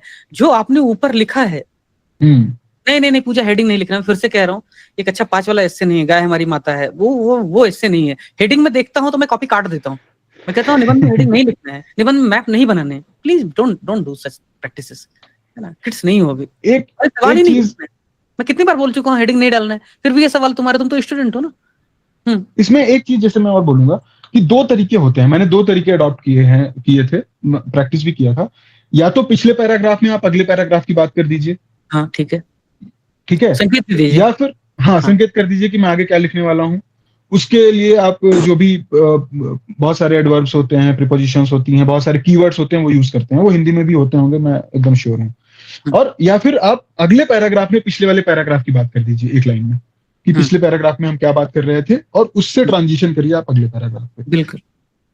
उसमें थोड़ा सा आपको लिंग्विस्टिकली एडेप्ट होना पड़ता है, लिंग्विस्टिक प्रैक्टिस आपको चाहिए उसके लिए।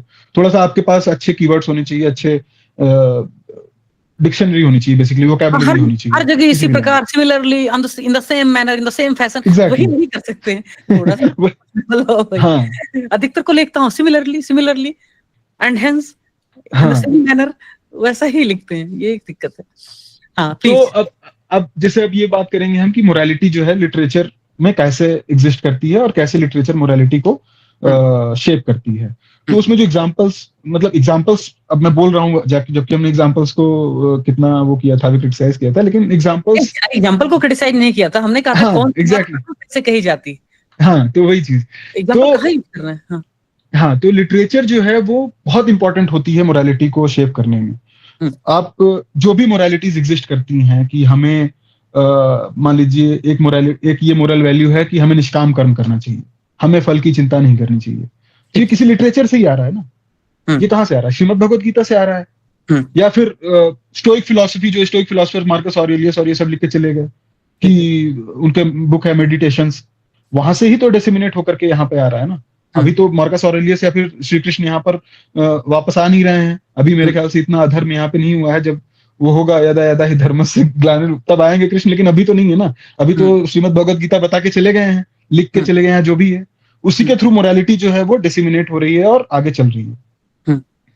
तो मोरालिटी जो लिटरेचर है वो मोरालिटी को क्वेश्चन भी करता है, कि भाई बहुत सारी मोरालिटीज हैं, बहुत सारी वैल्यूज हैं, जैसे कि अभी उसी में डिस्कशन हो रहा था कि लिव इन रिलेशनशिप जो प्रेमचंद ने डिस्कस किया था उस टाइम पे, तो वो उस विधा को क्वेश्चन कर रहे थे या फिर लाने की कोशिश कर रहे थे एक तरीके से। और अभी वो चीज गलत किया उसका तो लिटरेचर में कह दिया, और कार्ल मार्क्स ने जब कहा लिव इन रिलेशनशिप को, हिसाब से उनकी परंपरा में लोगों ने कहा, जो भी मार्क्सिस्ट लोग थे, तब उस समय लिव इन रिलेशनशिप के ऊपर ठीक ठाक लिटरेचर लिखे गए, है ना। और यहाँ तक कि जो लिबिडो वाली जो कॉन्सेप्ट है, जो माना जाता है कि भाई फ्रायड ने बहुत उस पर काम किया, उनके स्टूडेंट्स ने बहुत काम किया, तब वो बहुत कॉन्सेप्चुअल था, बहुत इंस्टीट्यूशनल था, बहुत सैद्धांतिक स्तर पे था, प्रायोगिक, भले वो हमारे ट्रेट में था, हमारे व्यक्तित्व में था। लिव इन रिलेशनशिप कोई ऐसा नहीं है कि हमारे व्यक्तित्व में नहीं था, अचानक से बदलाव आ गया। ये तो भाई जितना पुराना इंसान है उतना पुराना लिव इन रिलेशनशिप है ना। समाज की परिभाषा बदलती रहती है, लेकिन उस समय आधुनिक समाज में जब मार्क्स बात कर रहे थे, जब फ्रायड बात कर रहे थे, तब लिव इन रिलेशनशिप की वकालत कर रहे थे वो लिटरेचर में, लेकिन उसको अडॉप्ट करते करते यूरोप को लग गए लगभग 50 साल, भारत को लगभग 100-150 साल लग गए, और अभी 50 साल और लगने वाले। यही चीज। अब इसी में जैसे और एग्जांपल दूं मैं, कि जो राजा राम मोहन राय थे, सती जो है एक टाइप की मोरल वैल्यू हुआ करती थी उस टाइम पे। लोग तो आप एग्जांपल देकर के आर्गुमेंट फिक्स करेंगे क्या आप यहाँ पे? मतलब अब जैसे यही चीज ना, बंधना नहीं है हमें किसी भी चीज में। हो सकता है कि मैं, अगर मुझे ये चीज अच्छे से आ गई और मैं उसको बेटर तरीके से आर्टिकुलेट करके दे पा रहा हूँ, लिख पा रहा हूँ, तो मैं ऑब्वियसली पहले एग्जांपल दूंगा, उसके बाद फिर आर्गुमेंट दूंगा। अगर आप एग्जांपल देना चाहते हैं पहले दीजिए, खुशी से दीजिए, लेकिन एग्जांपल के सारे फिर अंत में आप आर्गुमेंट निकालिए। मैं फिर से कह रहा हूं, एग्जांपल सिर्फ एग्जांपल नहीं देना है, एग्जांपल से परहेज नहीं है, सिर्फ एग्जांपल नहीं देना है। या तो आर्गुमेंट के बाद आप उसको सब्सटेंशिएट कीजिए एग्जांपल के सहारे, या फिर आप एग्जांपल के सहारे आर्गुमेंट को डिराइव कीजिए, उसके निष्कर्ष तक पहुंचिए। ये मुख्य मुद्दा है। राजा राम मोहन राय की बात से लेकर के आप उस आर्गुमेंट को डिराइव करो। हाँ, तो उन्होंने वही कहा कि भाई उन्होंने अपने एसेस के थ्रू, अपनी राइटिंग्स के थ्रू, अपने न्यूज़पेपर में आर्टिकल्स निकालते थे, वो that these all are literature only. उसके थ्रू वो यही बात करते थे कि भाई सती जो है वो मोरल वैल्यू नहीं है, दिस इज नॉट मोरालिटी। और उसके बाद फिर उन्होंने उसको लीगली भी खत्म किया। तो कैसे जो लिटरेचर है उसने कैसे मोरालिटी को शेप किया, उसको उन्होंने क्वेश्चन किया, उस पर्टिकुलर मोरालिटी को क्वेश्चन करके, सिर्फ क्वेश्चन ही नहीं किया, उसको लीगली हटाया भी। अब वो खत्म होते होते कितना टाइम लगा वो अलग बात है। फिर आप बात करेंगे कि भाई ज्योतिबा फूले जो हैं वो बहुत सारे उन्होंने एसेज लिखे, बहुत सारे आर्टिकल्स लिखे, जिससे वो कास्टिज्म के वो करते थे। भीमराव अंबेडकर, बाबा भीमराव अंबेडकर ने कितने सारे एनालिसिस ऑफ कास्ट, वो लिटरेचर में ही आएगा। तो उसके थ्रू उन्होंने जो कास्ट मोरालिटी है, जो कास्ट इमोरलिटी है, उस पर क्वेश्चन करने की कोशिश करी। तो प्रताप और कह रहे हैं कि कैसे लिखे वो थोड़ा समझा दें, तो शिव प्रताप चलो इसको मैं सेंटेंस फ्रेम कर देता हूँ ऐसे अगर करना ही है कि जैसे डॉक्टर अंबेडकर कहते हैं एनिहिलेशन ऑफ कास्ट में कि भारतीय समाज, मैं इसको कैसे लिखता हूँ एग्जाम्पल के थ्रू कोट करके, डॉक्टर अंबेडकर अपनी पुस्तक एनिहिलेशन ऑफ कास्ट में कहते हैं कि भारतीय समाज बहुत कम्युनल सोसाइटी है, बहुत सांप्रदायिक समाज। यहाँ पे एक ही जाति के भीतर जो उपजातियां हैं वो एक दूसरे से घृणा करती और जिनका परस्पर जो संबंध है वो श्रेष्ठतावाद पर आधारित है। ये दो अंतर जातियों की बात नहीं है, वो ये इंट्रा जातियों के बारे में, इंट्रा कास्ट के बारे में भी सेम बात वो कहते हैं। तो मैं इसको फ्रेम ऐसे करूंगा कि जैसा कि डॉक्टर अंबेडकर अपनी पुस्तक एनिहिलेशन ऑफ कास्ट में कहते हैं कि भारत एक सांप्रदायिक समाज है, भारतीय समाज एक सांप्रदायिक समाज है जहां जातियां आपस में श्रेष्ठतावादी सिद्धांत के अनुसार चीजों को देखती हैं, अपने परिवेश को समझती हैं। वैसी स्थिति में सहिष्णुता पूर्ण समाज, समानता और समरसता पूर्ण समाज का निर्माण हो पाना चुनौतीपूर्ण है। तो जब तक समाज से श्रेष्ठतावाद नहीं खारिज हो जाता है, समाज से जब तक एक दूसरे की रिसोर्सेस को कब्जा कर लेना है, कैसे एक दूसरे से श्रेष्ठ कैसे हो जाना है, ये नहीं खत्म हो जाता है, तब तक समतापूर्ण समाज की कल्पना संभव नहीं है। और इस प्रकार की जो थ्योरी है, इस प्रकार का जो सिद्धांत है, वो बरसों पहले एक पुस्तक में आई, एक साहित्य में आया, जिसने बाद में समाज को या नैतिकता को एक हिसाब से नए स्वरूप में देखने का नजरिया हमारे सामने, दृष्टिकोण हमारे सामने उसने पेश किया। तो इस तरीके के अभी हम आर्गुमेंट कर सकते हैं। शुभम डिस्कनेक्ट हो गया क्या इनका? नहीं, मैं हूँ, वो डिस्कनेक्ट हुआ था, वो बीच में फिर से ज्वाइन कर लिया था मैंने। कोई बात नहीं। तो उसी ने बोला वो ऐसे आप आर्गुमेंट फ्रेम कर सकते हैं, किताब के सहारे आर्गुमेंट फ्रेम कीजिए, आप एग्जाम्पल के सहारे आर्गुमेंट फ्रेम कीजिए। अब अगला आगे चलते हैं, नेक्स्ट। एक चीज मैं बस यहाँ पे ये बोलना चाहूंगा कि मतलब ऐसे का जो टॉपिक होता है, उसकी जो प्रिपरेशन होती है बेसिकली, वो मुझे लगता है कि पॉइंट वाइज नहीं करनी चाहिए। कि जैसे आपने, ठीक है, आपका ये है कि बता दिया एग्जैक्टली फ्रेम करके, ये सबका अपना होना चाहिए ना, कि वो उस आर्ग्यूमेंट को, उस आइडिया को कैसे एग्जैक्टली फ्रेम कर रहे हैं और कैसे उसको प्रेजेंट कर रहे हैं। आपने एग्जांपल दे दिया, अच्छा है, लेकिन ओरिजिनलिटी बहुत इंपॉर्टेंट होती है ऐसे, मुझे ऐसा लगता है। ओरिजिनलिटी जितनी ज्यादा होगी उतना ही वो जो टीचर है, एग्जामिनर है, उसको अच्छा लगेगा, क्योंकि वो कुछ नया मिलेगा, उसको बोर नहीं होगा कॉपी चेक करने में। मुझे लगता है जो भी कॉपी चेक कर रहे होंगे उन्हें पता है कितना बोर्डम का काम होता है कॉपी चेक करना, बहुत बोरियत का काम होता है। मैंने भी कॉपी चेक करी थी, उसके बाद मुझे समझ में आया था कि हाँ नहीं एग्जामिनर को भी। एक ऑफ द रिकॉर्ड बात पूछूं, आपने हमारा लाइव इवैल्यूएशन वाला देखा होगा कार्यक्रम, और आपने भारत के तो लीडिंग इंस्टीट्यूट में कॉपी इवैल्यूएशन किया जब आप सर्विस में नहीं थे उस वक्त। तो हमने एक लाइव इवैल्यूएशन कार्यक्रम चलाया है, जिसको सुना है एक बड़े संस्थान ने भी अपना नया यूएसपी अडॉप्ट किया है, बच्चों ने मैसेज किया था, मैंने कहा ठीक है करने दो। तो मैं आपसे यही कहूंगा कि किसी दिन एक सेशन रखिए कि जो आजकल टेस्ट सीरीज का एक नया फ्रॉड चल रहा है मार्केट में, मैं आह्वान नहीं करता, हमने भी दुकान पे रखा हुआ है टेस्ट सीरीज, लेकिन मैं बच्चों को बोलता हूँ करना है तो करो, नहीं तो मत करो, क्यों करना है भाई। तो उस पर भी बात कर लेंगे, अगले डायमेंशन पे बढ़ते हैं फिलहाल के लिए। हाँ ठीक है। एक पॉइंट बस बता दूंगा मैं कि इंटरव्यू जो ग्रुप बने हुए थे उस पे एक सज्जन बता रहे थे कि उनके विजन आईएएस के कॉपीज में, इससे तो मान लीजिए मोर और लेस सेम ही रहता है भाई, जो वो यहाँ लिखे गया वही वहां लिखेगा ऑलमोस्ट, उसमें उसके आराम से 130 135 ऐसे मार्क्स आया करते थे। यूपीएससी ने उसे 75 या 76 मार्क्स दिए हैं। तो टेस्ट सीरीज और इसका क्या कितना कोई संबंध नहीं, जहाँ पर आगे बढ़िए अगले तक पर प्लीज। तो लिटरेचर और मोरालिटी में ये चीजें आएंगी जो उसकी थीसिस को बिल्ड करेंगी, और उसी में एक ये आएगा कि लिटरेचर कैसे सोशल और मोरल ट्रांसफॉर्मेशन का एक टूल होता है। मतलब अब तीनों को मैं एक साथ लेके चलूंगा कि सोशल और मोरल ट्रांसफॉर्मेशन के लिए लिटरेचर कैसे एक टूल की तरीके यूज किया जा सकता है, और अलग अलग तरीके से लोगों ने किया है। बहुत सारी अब इसमें जो मैं वो करूंगा, बहुत सारी सोसाइटीज हैं जो आइडियोलॉजीज पे चलती हैं, जैसे कम्युनिज्म हो गया, एक आइडियोलॉजी है, उस पे बेसिस पे पूरी कंट्री चलती है। बिल्कुल। वो कहाँ से आ रहा है वो आइडियोलॉजी? दास कैपिटल एक बुक आई कार्ल मार्क्स की, अभी आप चर्चा कर ही रहे थे, दास कैपिटल एक बुक आई, उसी से पूरी आइडियोलॉजी निकली है वो कम्युनिज्म की। पूरा समाज उसी से आप्लावित हो गया। पूरा हाँ। समाज, पूरा देश उसी से चल रहा है। अब उसमें हर तरीके के लोग एग्जिस्ट कर रहे हैं। उसी में एक मोरालिटी ये एग्जिस्ट कर रही है कि भाई अगर आपको लोगों की हत्या भी करनी पड़े, आपको अगर वायलेंट रिवोल्यूशन भी करना पड़े जिसमें आपको लोगों की जान लेनी पड़ रही है, तो भी वो गलत नहीं है। एक समाज इस तरीके का डेवलप हो चुका है और उसमें इस तरीके की मोरालिटी एग्जिस्ट कर रही है। अपने ही यहाँ नक्सलिज्म कितना, उसमें कितने लोगों की जान गई, कितने लोगों को नुकसान हुआ, वो कोई किसी को नहीं, मतलब सबको पता है। चाइना में जो इश्यूज हैं कम्युनिज्म की वजह से, सबको पता है। तो उसमें क्या है कि सोशल जो ट्रांसफॉर्मेशन है और उसकी वजह से मोरल ट्रांसफॉर्मेशन भी है कि भाई लोगों को ये मोरालिटी है कि अगर हम जान भी ले लेंगे तो गलत नहीं, ठीक है। और उसके बाद फिर दूसरा क्या एक और इसमें हम दे सकते हैं कि लिटरेचर जो है वो जो मार्जिनलाइज्ड ग्रुप है उनको वॉइस देता है, उनके लिए एक इस तरीके का टूल होता है कि भाई उनकी आवाज को सामने रखता है, जिनकी आवाज को कोई और नहीं सुन रहा है, तो कोई और उनके बिहाफ पे। ये बड़ा सुंदर आपने बोला, इसको आर्गुमेंट में ऐसे थोड़ा मैं इसमें ऐड ऑन करना चाहूंगा। ये बड़ा अच्छा पॉइंट बोला।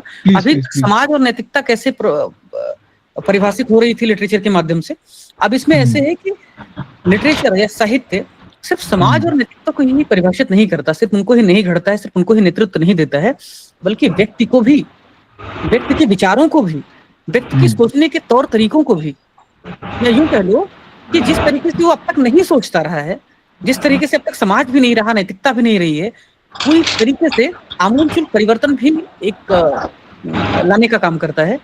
अब आप सोचिए कि एक व्यक्ति है, उसने कोई किताब पढ़ ली, जैसे गांधी कहते हैं कि मेरी 2 माँ हैं, एक गीता माँ और एक मेरी जन्म देने वाली माँ। म्यूट कर लो भाई, कौन है? सपना।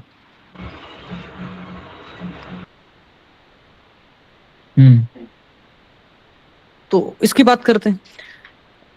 टॉलस्टॉय के इससे कि गांधी कितना प्रभावित थे। टॉलस्टॉय आश्रम बना दिया, सर्वोदय किताब लिख दिया, और गांधी का जो सत्य और अहिंसा का विचार है, स्पेशली जो सर्वोदय का जो उनका सिद्धांत है, वो ताउम्र किस तरह से उनके साथ रहा और कैसे वो एक पर्टिकुलर विचार से एक व्यक्ति कैसे प्रभावित हो जाता है कि पूरा जीवन उसका उस विचार को ट्रेसिंग द रेनबो टाइप का, वो इंद्रधनुष के पीछे पीछे भाग रहा है, वैसा हो जाता है। तो जो लिटरेचर है वो मौलिक परिवर्तन भी लाता है, सिर्फ समाज में, नैतिकता में नहीं, एग्जिस्टिंग परिवेश में नहीं, बल्कि वो नॉनमेस करता है, वो इनोवेशन करता है व्यक्ति में भी, उसके विचारों में भी। और सिर्फ स्थूल नहीं होता, वो बड़ा बड़ा नहीं होता है, मैक्रो लेवल पे नहीं होता, वो सूक्ष्म स्तर पर भी हो सकता है। एग्जैक्टली। और जावेद अख्तर की एक एग्जांपल कोट कर सकते हो अगर कभी साहित्य वगैरह का है। मैं देख रहा था, मुझे एक गिल्ट था इस बात का, कर ही देता हूँ कि बचपन से लिटरेचर पढ़ता था, घर में बहुत सारे लिटरेचर थे, लेकिन पिताजी के साथ मैं ट्रेन में जब ट्रेवल करता था, स्टेशन पे गाड़ी रुकती थी तो सरस सलील में भाग के ले आता था, और ठीक है 3 रुपए 4 रुपए की आती थी, और ऊपर जाकर के सीट पे ट्रेन के पढ़ता था, और फटाफट बहुत तेज, अब भी बहुत जैसे जल्दी जल्दी बोलता हूँ, जल्दी जल्दी पढ़ता था, कोच के वहीं चलाता था ट्रेन में, खत्म कर लेता, क्योंकि सरस सलील जैसी पत्रिका में घर पे ले जाने की सोच भी नहीं सकता था, और पढ़ना था अपने। अब जो भी कह लो, बच्चे छोटेपन में रस आता था। तो जावेद अख्तर ने मेरा अपराध बोध अभी हल्का कर दिया है। अभी उनका एक इंटरव्यू देखा, उन्होंने कहा भाई हर प्रकार का साहित्य पढ़ो, आप रशियन लिटरेचर भी पढ़ो, आप दार्शनिक साहित्य भी पढ़ो, जैसे आप फिलोसॉफी के स्टूडेंट हैं, आप दार्शनिक साहित्य भी पढ़ो, आप हल्के फुल्के साहित्य भी पढ़ो, और जब हल्के फुल्के कहते हैं तब वो मनोहर कहानियों को भी उसमें जोड़ देते हैं, तभी तो आप अंतर कर पाएंगे। सार सार को कह रहे कोठा दे उड़ाए, किस तरीके का साहित्य आपके लिए जरूरी है, समाज के लिए जरूरी है, नैतिकता के मानदंड पर किस प्रकार का साहित्य खरा उतरता है, नैतिकता को पुनर्परिभाषित कौन सा साहित्य करेगा, आने वाली पीढ़ियों के लिए नेक्स्ट जनरेशन रिफॉर्म को कौन सा साहित्य सह देगा, तब आप तय कर पाएंगे। आपको पता ही नहीं होगा मनोहर कहानियों में, चंद्रकांता में और अर्धनारीश्वर में अंतर, तो क्या ही करेंगे आप, नहीं कर पाएंगे। एग्जैक्टली। इसी पे मतलब जैसे जो ये वाली बात है कि गिल्ट वाली बात, उसी में मुझे याद आया कि मैंने क्राइम एंड पनिशमेंट पढ़ी थी काफी पहले, फ्योदोर दोस्तोयेव्स्की की, रशियन लिटरेचर की बात करी आपने, तो रशियन लिटरेचर जो है ना, हाँ फ्योदोर दोस्तोयेव्स्की की, तो रशियन लिटरेचर जो है वो बहुत रिच और बहुत ही ज्यादा इम्पैक्टफुल होती है, स्पेशली इनकी फ्योदोर दोस्तोयेव्स्की की, या फिर जो फ्रांज काफ्का की। जो ये बात चल रही है कि इंडिविजुअल को कैसे लिटरेचर अफेक्ट करता है, तो उसी में मैं ऐड कर रहा हूँ ये पॉइंट्स कि इन लोगों की बुक्स जो है वो बहुत ही ज्यादा सिग्निफिकेंटली इम्पैक्ट करती है जो भी इनको पढ़ता है।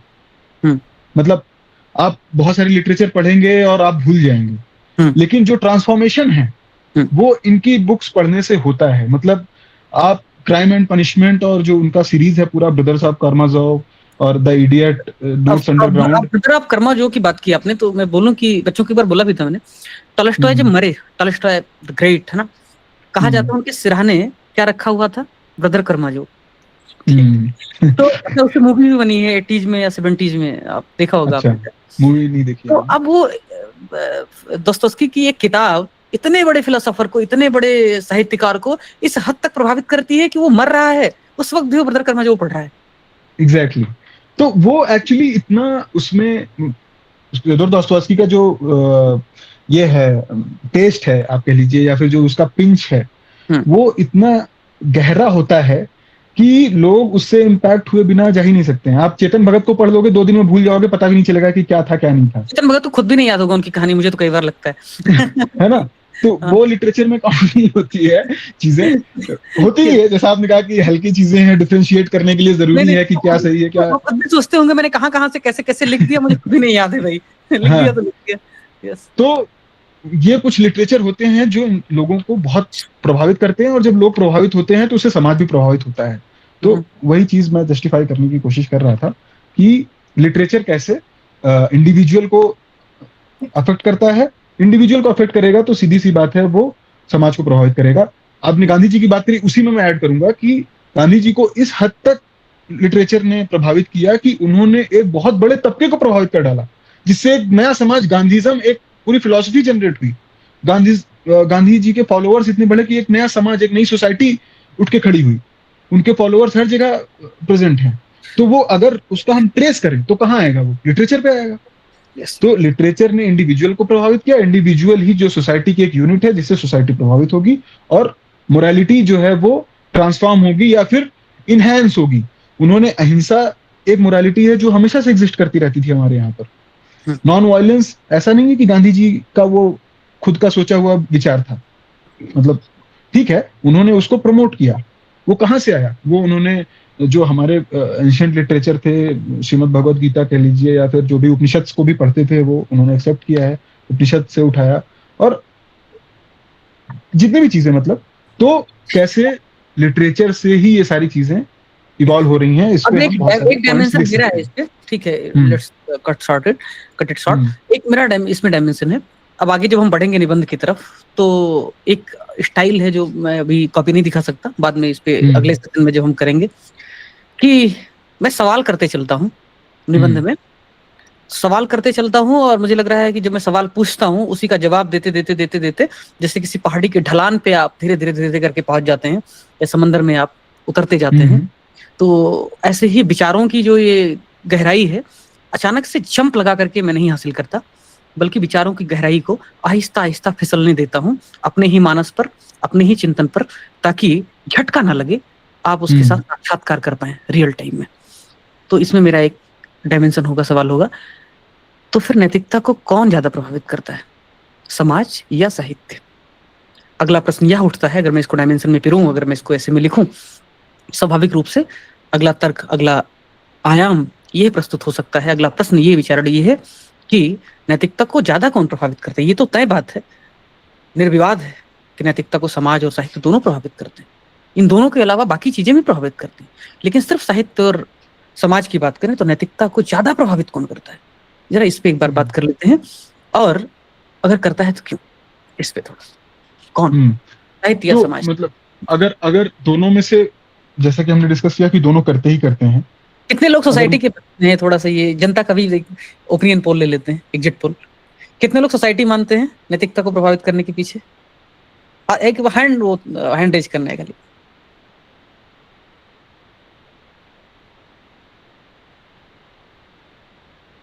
लड़कियां ज्यादा बोलेंगे समाज प्रभावित करता है, क्योंकि उनकी नैतिकता एक्चुअली समाज ज्यादा प्रभावित करता है। भाग जाए किताब पढ़ के।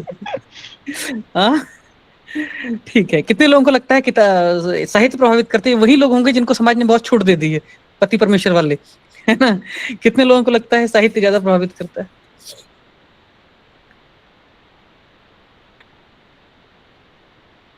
हाँ, ये बात नम्रता ठीक बोला। पर साहित्य सिर्फ वो किताब वाला नहीं होता है। साहित्य तो शिवाजी महाराज की कहानी भी बचपन में सुना दी जाए, वो भी तो भी साहित्य। श्रुति और मुनि की परंपरा है इस देश में, सिर्फ पढ़ने की परंपरा नहीं। फाइन। तो भैया, समाज ज्यादा प्रभावित करता है, जनता कह रही है, चलिए लिखिए। नहीं, मैं अब चूंकि मैं वैसे भी समाज से प्रभावित नहीं होना चाहता हूँ, इसलिए समाज भले कह रहा है कि समाज ज्यादा प्रभावित करता है, मैं खुद बिलीव करता हूँ, मतलब मैं उसके ही पक्ष में रहूंगा कि लिटरेचर ज्यादा प्रभावित करता है अच्छा नैतिकता को। हाँ, अच्छा, ये आप ये अपना अनुभव। मैं अपना अनुभव भी और जो भी मतलब आर्गुमेंट्स होगा मैं दूंगा, जो भी मुझे लगता है। और आप फिलोसॉफी के स्टूडेंट हैं, तो फिलोसॉफी के स्टूडेंट के नाते नहीं, एक सामान्य मेरे जैसे। हाँ, मैं सामान्य तरीके से ही बात करने की कोशिश करूंगा कि लिटरेचर जो है वो नैतिकता को ज्यादा प्रभावित करती है। समाज जो है वो एक सर्टेन लिटरेचर को उठाता है, लिटरेचर को सोर्स मानता है, और उसके बाद फिर उसके बेसिस पे मोरालिटीज को बिल्ड करता है। मैं ये नहीं कह रहा हूँ कि कंप्लीटली या फिर एकदम एब्सोल्यूट मैनर में ही नैतिकता जो है लिटरेचर से ही आती है। ऑब्वियसली समाज उसको शेप करता है, उसको ट्रांसफॉर्म करता है, मॉडिफाई करता रहता है।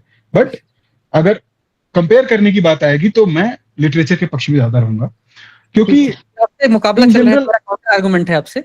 आपने कहा हाँ साहित्य ज्यादा नैतिकता को प्रभावित करता है, समाज कम। हाँ, तो मुझे आप एक ही सवाल का जवाब दीजिए हम्म, कि जिस समाज में, क्यूबा जैसे समाज में, फिडेल कास्ट्रो के जमाने में, लेनिन के जमाने में, रशियन सोसाइटी में, स्टालिन के जमाने में, रशियन सोसाइटी में, औरंगजेब के जमाने में, भारतीय समाज में, जब जब जो साहित्य था, किस प्रकार का साहित्य होगा, आप समझ, किस प्रकार का साहित्य होगा, ये तय करते थे सत्ता वाले, शासक, शासक वर्ग, एम्परर। यानी कि लिटरेचर पे उन्होंने अपनी विचारधारा का एजेंडा चिपका दिया, ठीक है। जबकि जो समाज था, उसकी जो नैतिकता था, उसकी जो मोरलिटी थी, वो किसी बाढ़ के पानी से नहीं अपलावित हो रही थी, बल्कि वो एक अंडर करंट के थ्रू बह रही थी, समंदर की वो आंतरिक जलधारा थी। जबकि बाढ़ का पानी तो था शासकों की अपनी विचारधारा, लेनिन की, अगर औरंगजेब की, ठीक है। तो मैं आपसे ये जानना चाहता हूं कि उस समय जो लिटरेचर लिखे गए, मार्क्सिज्म की महिमा में, लेनिन मार्क्सिज्म की महिमा में, साम्यवाद की महिमा में, और आजकल जब मैं स्टालिन के बारे में ठीक ठाक डॉक्यूमेंट्री, स्टालिन और चर्चिल आजकल तो मेरे प्रिय पात्र बने हुए हैं फिलहाल के लिए, तो है ना, और यूरोपियन डॉक्यूमेंट्री शानदार है, मतलब उनके जमाने की बहुत कुछ मिलता है, ठीक है। तो स्टालिन और चर्चिल कह रहा हूँ, स्टालिन और इनके हिसाब से, औरंगजेब के हिसाब से लिटरेचर लिखा जा रहा था, लेकिन समाज जो था ना, वो उस लिटरेचर से बहुत डीप रूटेड प्रभावित नहीं हुआ। क्यों?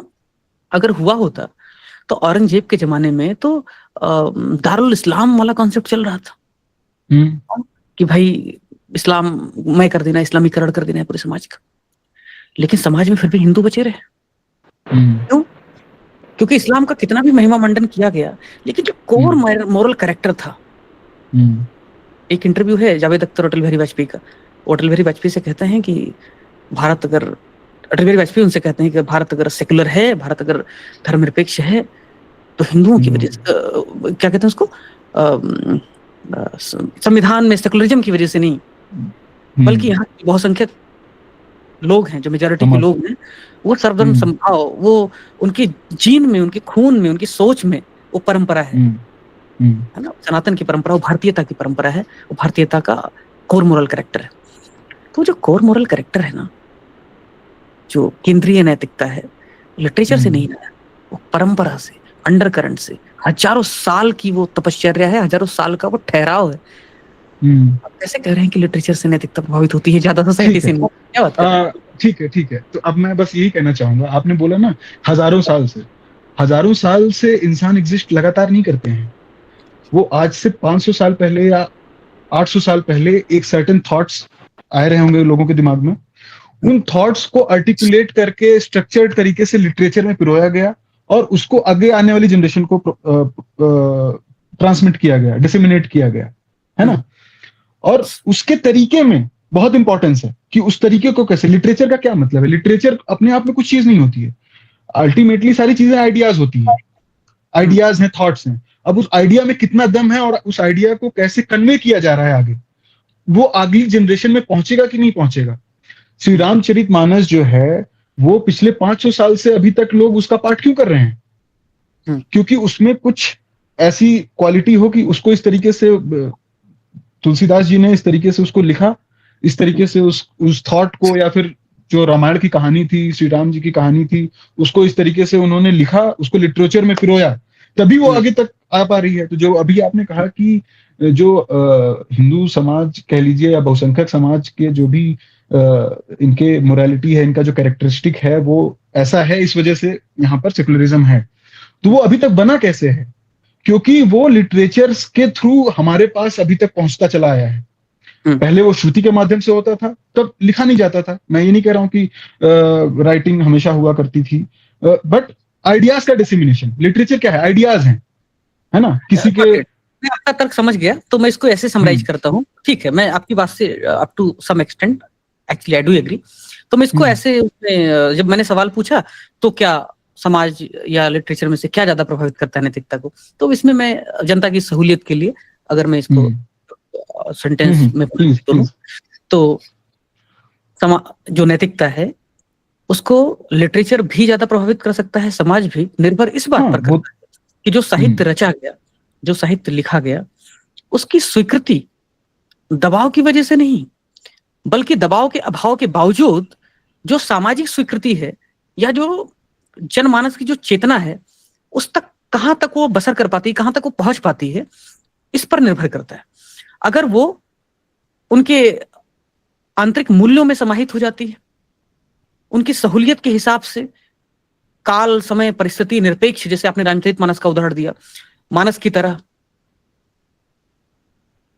सत्यमेव जयते की तरह, उपनिषद की तरह, अगर उनके मन मस्तिष्क में, मानस में, उनके जीवन शैली में, उनके सोचने की भाव में अगर वो समाहित हो जाती है, घर कर लेती है, तो वो लिटरेचर निश्चित तौर पर न सिर्फ कालजयी होगी बल्कि ज्यादा प्रभावशाली होगी।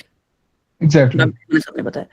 लेकिन अगर कोई समाज अपने मूल्यों, अपने चेतना या अपने नैतिकता के अलग सुर में है, और जो साहित्य है वो थोपा हुआ साहित्य है, वो साहित्य समाज का साहित्य नहीं है, सामाजिक रूप से उसको रिप्रेजेंट नहीं करता साहित्य, बल्कि वो शासकों का साहित्य है, वो समाज का नहीं बल्कि शासकों का साहित्य है, तो वो साहित्य कितना भी प्रचारित कर लिया जाए, कितना भी विस्तारित कर लिया जाए, लेकिन वो चेतना तक नहीं पहुंच पाएगा, केंद्रीय नैतिक मूल्य के स्तर पर नहीं पहुंच पाएगा, वो ट्रांसफॉर्म नहीं कर पाएगा सोसाइटी को। एकदम सही बात है, मोरालिटी को बिल्ड नहीं कर पाएगा वो। मैं इस चीज से एकदम एग्री करता हूँ कि उस लिटरेचर की क्वालिटी पर, उस लिटरेचर का जो इसेंस है, उस पर बहुत ज्यादा डिपेंड करेगा कि वो कहाँ तक सोसाइटी को शेप कर पाएगा या मोरालिटी को कहाँ तक वो शेप कर पाएगा। इसमें कोई समाज की समझ, प्रेमचंद को समाज की समझ थी, तो उन्होंने जो लिखा, अब उसमें उस प्रेमचंद की भी देखिए कि प्रेमचंद का एक साहित्य एक ऐसा पर्टिकुलर है, जैसे शुरुआत वाला जो साहित्य लिख रहे थे वो, उस साहित्य में समाज की नब्ज नहीं पकड़ पाए थे प्रेमचंद उस समय। एक मिनट भैया बोलो। सर इसमें एक पॉइंट था कि साहित्य समाज को नहीं बदल पाएगा, मतलब अगर वो कोर चेतना से नहीं जुड़ता है वो समाज को नहीं बदल पाएगा। इसमें मेरा पॉइंट है कि अगर जैसे वो पाकिस्तान में जब अयूब खान के जमाने में वो पूरा उनका टेक्स्ट बुक बदला गया, पूरा उनका जो करिकुलम है वो उसे चेंज कर दिया गया, तो वहाँ की लगभग जो नई जनरेशन है उसके ओपिनियन एक ही जैसे है, लगभग वो इंडिया के बारे में या हिंदू आपने पाकिस्तान के एग्जांपल दिया, तो पाकिस्तान के एग्जांपल से ही अयूब खान ने बोला कि भाई संविधान बदल देंगे, ठीक है, नहीं वो टेक्स्ट बुक भी बदल दी उनकी, मतलब कि उन्होंने वो भी बदला, संविधान बदल दिया उन्होंने, फिजिक्स को भी मतलब कुरान से जोड़ दिया और केमिस्ट्री को भी, सबको मतलब उन्होंने रिलीजन से ऐसा मिक्स कर दिया, उसका इंटरमिक्स कर दिया कि ये इंडिपेंडेंट अपने आप में सब्जेक्ट ही नहीं है। एग्जैक्टली। इवन जिन्ना ढाका गए आजादी के बाद में, मतलब विभाजन के बाद में, सॉरी आजादी उनकी काहे की आजादी, हमारे विभाजन के बाद में वो ढाका जाते हैं, ठीक है ना, उनकी सो कॉल्ड आजादी, उनकी आजादी तो कभी थी नहीं, हो तो झगड़े हुए। तो वो जब ढाका गए तो उन्होंने बोला उर्दू रहेगी पाकिस्तान की नेशनल लैंग्वेज, और उन्होंने उसके महिमा मंडल में बहुत सारे जनरल्स, बहुत सारे सपोर्ट इकट्ठा किए, लेकिन खारिज कर दिया समाज ने, क्योंकि समाज का मूल्य नहीं था, भाषाई जो थोपा हुआ जो भाषा था।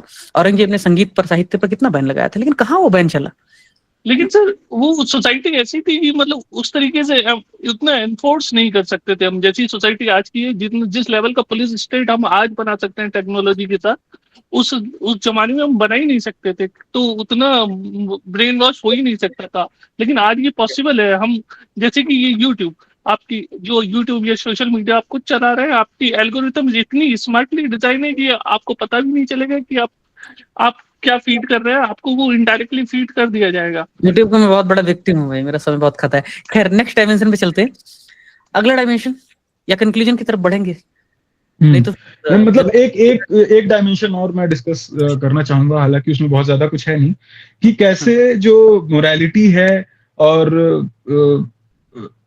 अपना जो सोसाइटी है और उसमें लिटरेचर कैसे आपस में ये तीनों जो अभी डिस्कशन, हालांकि ये उसी डायरेक्शन में जा भी रहा था, कि कैसे ये तीनों टेंशन में रहते हैं हमेशा, कि बहुत ऐसे साहित्य आ जाते हैं, बहुत सारे ऐसे लिटरेचर आ जाते हैं जो मोरालिटी को क्वेश्चन करते हैं, या फिर जो एक्सेप्टेड मोरालिटी है ऑलरेडी उसको क्रिटिसाइज करते हैं, या फिर कुछ ऐसी चीज आ जाती है जिसकी वजह से कुछ सोसाइटी में अपहीवल क्रिएट होता है, बनी परिपाटी को, मानदंडों को ध्वस्त कर डालते हैं। मतलब आए और उनका पिंड की तरह गिरे नैतिकता पर, गिरे समाज पर, हाँ, और लगा गिरे कि समाज पर। यस। और उसके बाद फिर उतना ही नहीं, वो हो सकता है कि उसमें कुछ वैल्यू हो, समाज उस पर कैसे रिएक्ट करता है, उसकी वजह से समाज में डिवाइड क्रिएट हो जाता है, उसकी वजह से एक पर्टिकुलर कम्युनिटी जो है वो दूसरी पर्टिकुलर कम्युनिटी के अगेंस्ट हो जाती है, राइट्स होते हैं। ये डिपेंड करता है समाज कितना रेजिलिएंट है, समाज कितना रेजिलिएंट है।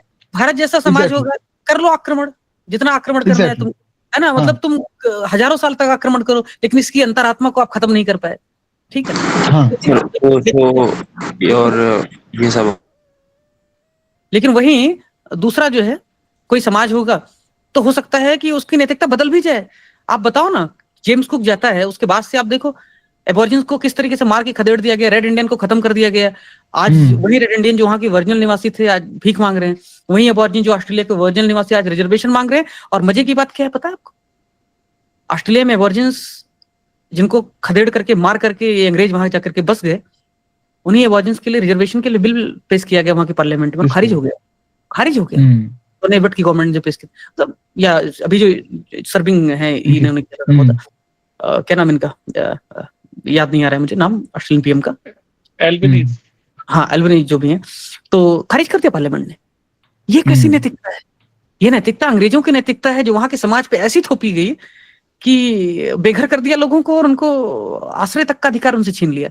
तो नैतिकता जब आपने कहा ना, समाज कितना रेजिलिएंट है, वो उनका पिंड से, वो बाहरी एक्सटर्नल चोट से कितना बचा रह सकता है या कितना प्रभावित, कितना बचा रह सकता है। वही चीज अब जैसे यही बता रहे थे कि अयूब खान वाला जो डिस्कशन था, कि पाकिस्तान में समाज को परिवर्तित करने की कोशिश करी जा रही है, लेकिन अभी जो बलूचिस्तान में हो रहा है, या फिर रेजिस्टेंस, ऐसा नहीं है कि रेजिस्टेंस वहां पे नहीं है, विद इन पाकिस्तान में भी बहुत सारा रेजिस्टेंस है इस चीज का, कि आप गलत चीजें इंपोज करोगे तो उसका रेजिस्टेंस होगा, सीधी सी बात है ना।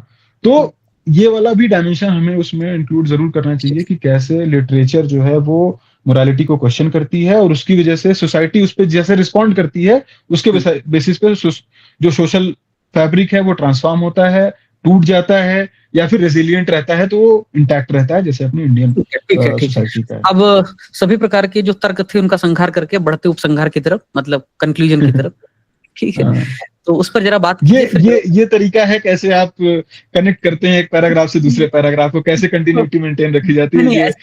मिश्रा जी एकदम बहुत अच्छा हो जाएगा, संहार करके संहार करेंगे, ऐसा मत कर रहे, नहीं वो मार्क्स का संहार कर देगा, ऐसे नहीं करना है। तो मजाक में बोल रहा हूँ। कंक्लूड कीजिए, फिर जनता के साथ में बात करेंगे, और जनता फिर हमें सिखाएगी कि तुम लोग अपनी कह लिए, सुन, जनता बोलेगी ना कह लिए, कह चुके, अब हम बताते हैं। तो एक बार कंक्लूड कीजिए जल्दी। तो कंक्लूजन में मेरा जो पॉइंट रहेगा वो यही रहेगा, जैसे इतनी देर से डिस्कशन हुआ, अभी हमने ये भी डिस्कस किया कि, मतलब मैं इसी तरीके से कंक्लूड करूंगा कि जो डिस्कशन किए हैं उसको एक एक लाइन में मैं लिखने की कोशिश करूंगा कि ये डिस्कस किया। हमने ये भी डिस्कस किया कि लिटरेचर और सोसाइटी, जैसा मैं सोचता हूं वैसा तू लिख, उसके बाद में मुझसे बड़ा तू दिख, जो सोच रहे हो लिख के बताओ, बोल के बताओ। अच्छा ठीक है, तो मतलब मैं यही कहूंगा कि हमने डिस्कस किया कि लिटरेचर और सोसाइटी आपस में एक दूसरे से वो है, इंटरप्ले होता है, इंटरवोवन है। लिटरेचर और मोरालिटी एक दूसरे से इंटरकनेक्टेड है, इंटरडिपेंडेंट है। और हमने ये भी डिस्कस किया कि सोसाइटी ज्यादा इम्पैक्ट करती है मोरालिटी को या फिर लिटरेचर ज्यादा इम्पैक्ट करती है मोरालिटी को। उस पे हम अलग अलग डिस्कशन भी हुआ ठीक ठाक, मतलब ठीक है, उसमें हमने एग्जांपल्स भी दिए, आर्गुमेंट्स भी दिए। इसी तरीके से मैं लिखूंगा इसको कि हमने कई पॉइंट्स के थ्रू इसको डिस्कस करने की कोशिश करी।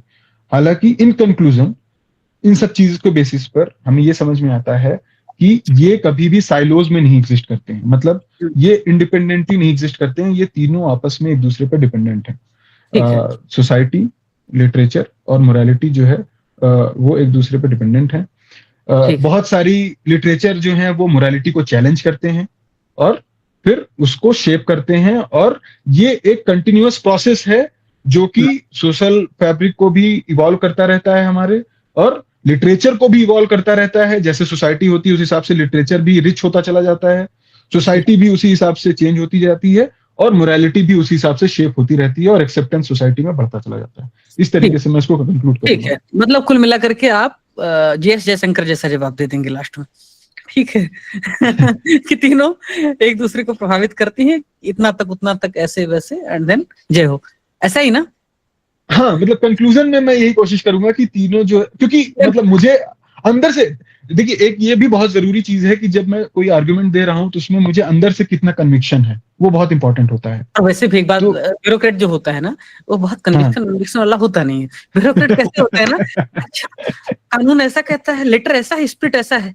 वो लेटर एंड स्पिरिट जो हम कहते हैं ना, एथिक्स में लिखते हैं कि bureaucrat must follow the rule in letter and spirit, है ना? वो लेटर स्पिरिट में फॉलो करता नहीं, लेटर में ज्यादा फॉलो करता है, स्पिरिट बार बार चैलेंज करती है उसकी। तो ब्यूरोक्रेट तो मेरा जो कन्विक्शन है, नहीं, कन्विक्शन इसी चीज का है कि किसी एक पर्टिकुलर उस पर कन्विक्शन नहीं है, इसी चीज का कन्विक्शन है। ठीक है, कोई एक रिजिड थॉट नहीं है, तीनों जो है आपस में बैलेंस इनका रहता है, और तीनों आपस में एक दूसरे को शेप करते रहते हैं। मोरालिटी जो है वो लिटरेचर को, लिटरेचर मोरालिटी को, इस तरीके से मैं भी एग्री करता हूँ। मैं भी एग्री करता हूँ कि साहित्य, समाज और नैतिकता एक दूसरे के अस्तित्व से इस कदर बंधे हुए हैं कि समय, काल, परिस्थिति से प्रभावित होकर के एक दूसरे को प्रभावित करते रहते हैं। इनका प्रतिशत, इनकी मात्रा तमाम प्रकार की परिस्थितियों पर, फैक्टर्स पर निर्भर करती हैं। अतः ये कहना ज्यादा उचित होगा कि नैतिकता जितनी गतिशील है, जितनी परिवर्तनशील है, उतनी ही साहित्य और उतना ही समाज। तो खत्म कर देंगे, ठीक है ना? तीनों गतिशील, तीनों के मानदंड, तीनों के मापदंड, पैरामीटर्स, नॉर्म्स चेंज होते रहते हैं, and so they change each others. ठीक है, correct, they transform each other. Yes. और जनता, ठीक है, चलो भाई आप सवाल पूछो। विनम्रता हो या चली गई? अब पूछ सकती हो। हाँ बोलो, क्या है पहला सवाल आपसे? बोलिए। दुनिया में सबसे बड़ा दुख है कि अपनी सुना दे और हमारी सुन नहीं रहे, तो हम सुन के जाएंगे। बोलो भैया, बोलिए मैडम।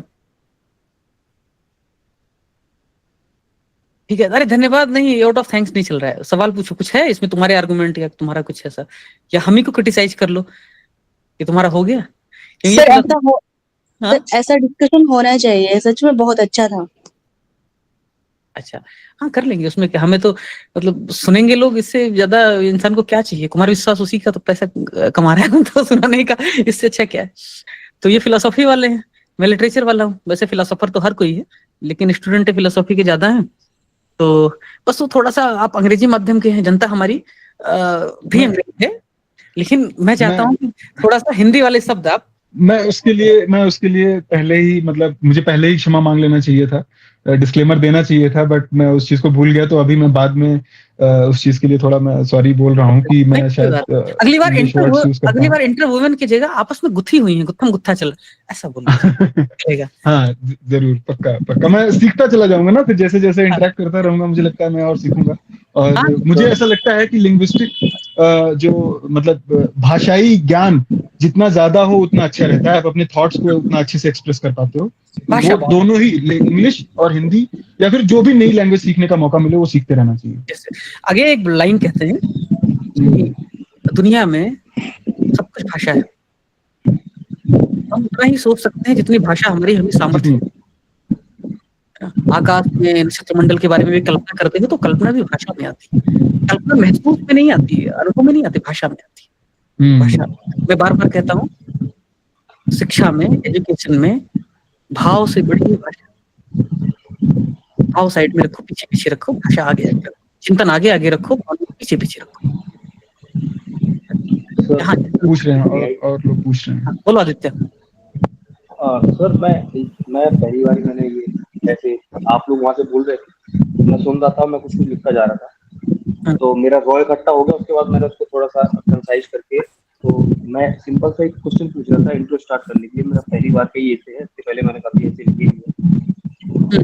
सर जैसे अपन भारत साहित्य समाज और नैतिकता अपन में बात कर रहे थे, तो सर इसको अपन दो डायमेंशंस के साथ में, एक राष्ट्रीय और एक अंतर्राष्ट्रीय स्तर पर, मतलब पहले मैं जैसे अपने भारत का लेके चलूं, तो भारत में जो वैदिक टाइम से अपन देखते हैं, जो सोशल इवेंट्स जो भी सोशल इवेंट है, उनको क्वेश्चन करके उस टाइम के साहित्य में, उस टाइम के साहित्य में उसे बताया गया सामाजिक मानदंडों के साथ में। जैसे सर हम बात करते हैं कि अपन सिलप्पाधिकारम और ये इलंगो इक्कल की जो बुक है, मैं नाम भूल रहा था, मैंने अभी लिख दिया, मणिमेखलाई। सर इसमें वो विवाहितर संबंध की बात करते हैं। सर फिर अपन ये कामसूत्र जो पुस्तक आती है, अपन उसकी बात करते हैं, जो कि अभी वर्तमान में बहुत ज्यादा उसके प्रति स्टीरियोटाइप है। उस समय के समाज में कुछ लोग ऐसे थे जिसने इस चीज को लिखा, पुस्तक में लिखा, लोगों ने पढ़ा। तो सर जब अपन भारत में बात करते हैं, तो ये तो सर बहुत पहले से अपन लोग इस चीज के प्रति उतने ज्यादा मतलब प्रतिबंधित माइंड सेट के नहीं है। तो सर मैं क्वेश्चन यहाँ से स्टार्ट कर रहा हूँ इंट्रो में कि पुराने टाइम पे, फिर सर मध्यकालीन भारत में जो अपन आ जाते हैं, तो अपन अंतरजातीय विवाह देख रहे हैं, धर्म से बाहर जाके विवाह देख रहे हैं, मुगल राजपूत देख रहे हैं। फिर सर अपन वर्तमान काल में जो अपन आ जाते हैं, तो मुंशी प्रेमचंद को देख रहे हैं, राजा राम मोहन राय को देख रहे हैं। सर वहीं जब अंतरराष्ट्रीय स्तर पे जाएंगे, तो सर इसमें सुकरात और ये जो अरस्तु है, इनके साहित्य को लेके जो बात की, समाज उस टाइम का अंतरराष्ट्रीय समाज ऐसा नहीं था जो उनको एक्सेप्ट कर तो रहा था, लेकिन वहाँ के राजा और ये सब एक्सेप्ट नहीं कर रहे थे, इसलिए उनको सजा यात्रा करा गया। सर तो इस टाइप से क्वेश्चन उठा के इसकी आंसर फ्रेमिंग करते हुए ऐसे में आगे बढ़ सकते हैं क्या? मैं ये पूछ रहा था, मतलब अगर आप सर मैं बोलना कुछ समझ में आया हो। मतलब अगर मैं इस पे बोलूं तो कोई इसमें गलत नहीं है। देखिए इससे वही चीज है ना कि इसमें कुछ गलत नहीं होता है। मैं ये भी नहीं कह सकता हूं कि आपको इस पे बहुत अच्छे मार्क्स मिल जाएंगे, लेकिन गलत नहीं है। एग्जामिनर के ऊपर डिपेंड करता है और आपके ऊपर डिपेंड करता है कि आप जो क्वेश्चन बना रहे हैं उसको कितना अच्छे से आप एड्रेस कर रहे हैं उसके आंसर्स के थ्रू अपने। बहुत सारे आर्टिकल्स आप पढ़ेंगे, वो क्वेश्चन आंसर के माध्यम से ही अपने आइडियाज को कन्वे करते हैं। आपने सोक्रेटिस की, सुकरात की बात करी, उनका तो मेथड ही वही था अपने आइडियाज को आगे बढ़ाने का। तो इससे में ऐसा कोई क्वेश्चन वो करते थे, हर चीज क्वेश्चन करते थे वो, मतलब वो आंसर देते ही नहीं थे, वो सिर्फ क्वेश्चन करते थे, अगला कुछ बोलता था उस पर वो क्वेश्चन करते थे। तो क्वेश्चन आंसर का तरीका इससे में यूज करते हैं लोगों के मार्क्स भी आते हैं, तो गलत बिल्कुल नहीं है।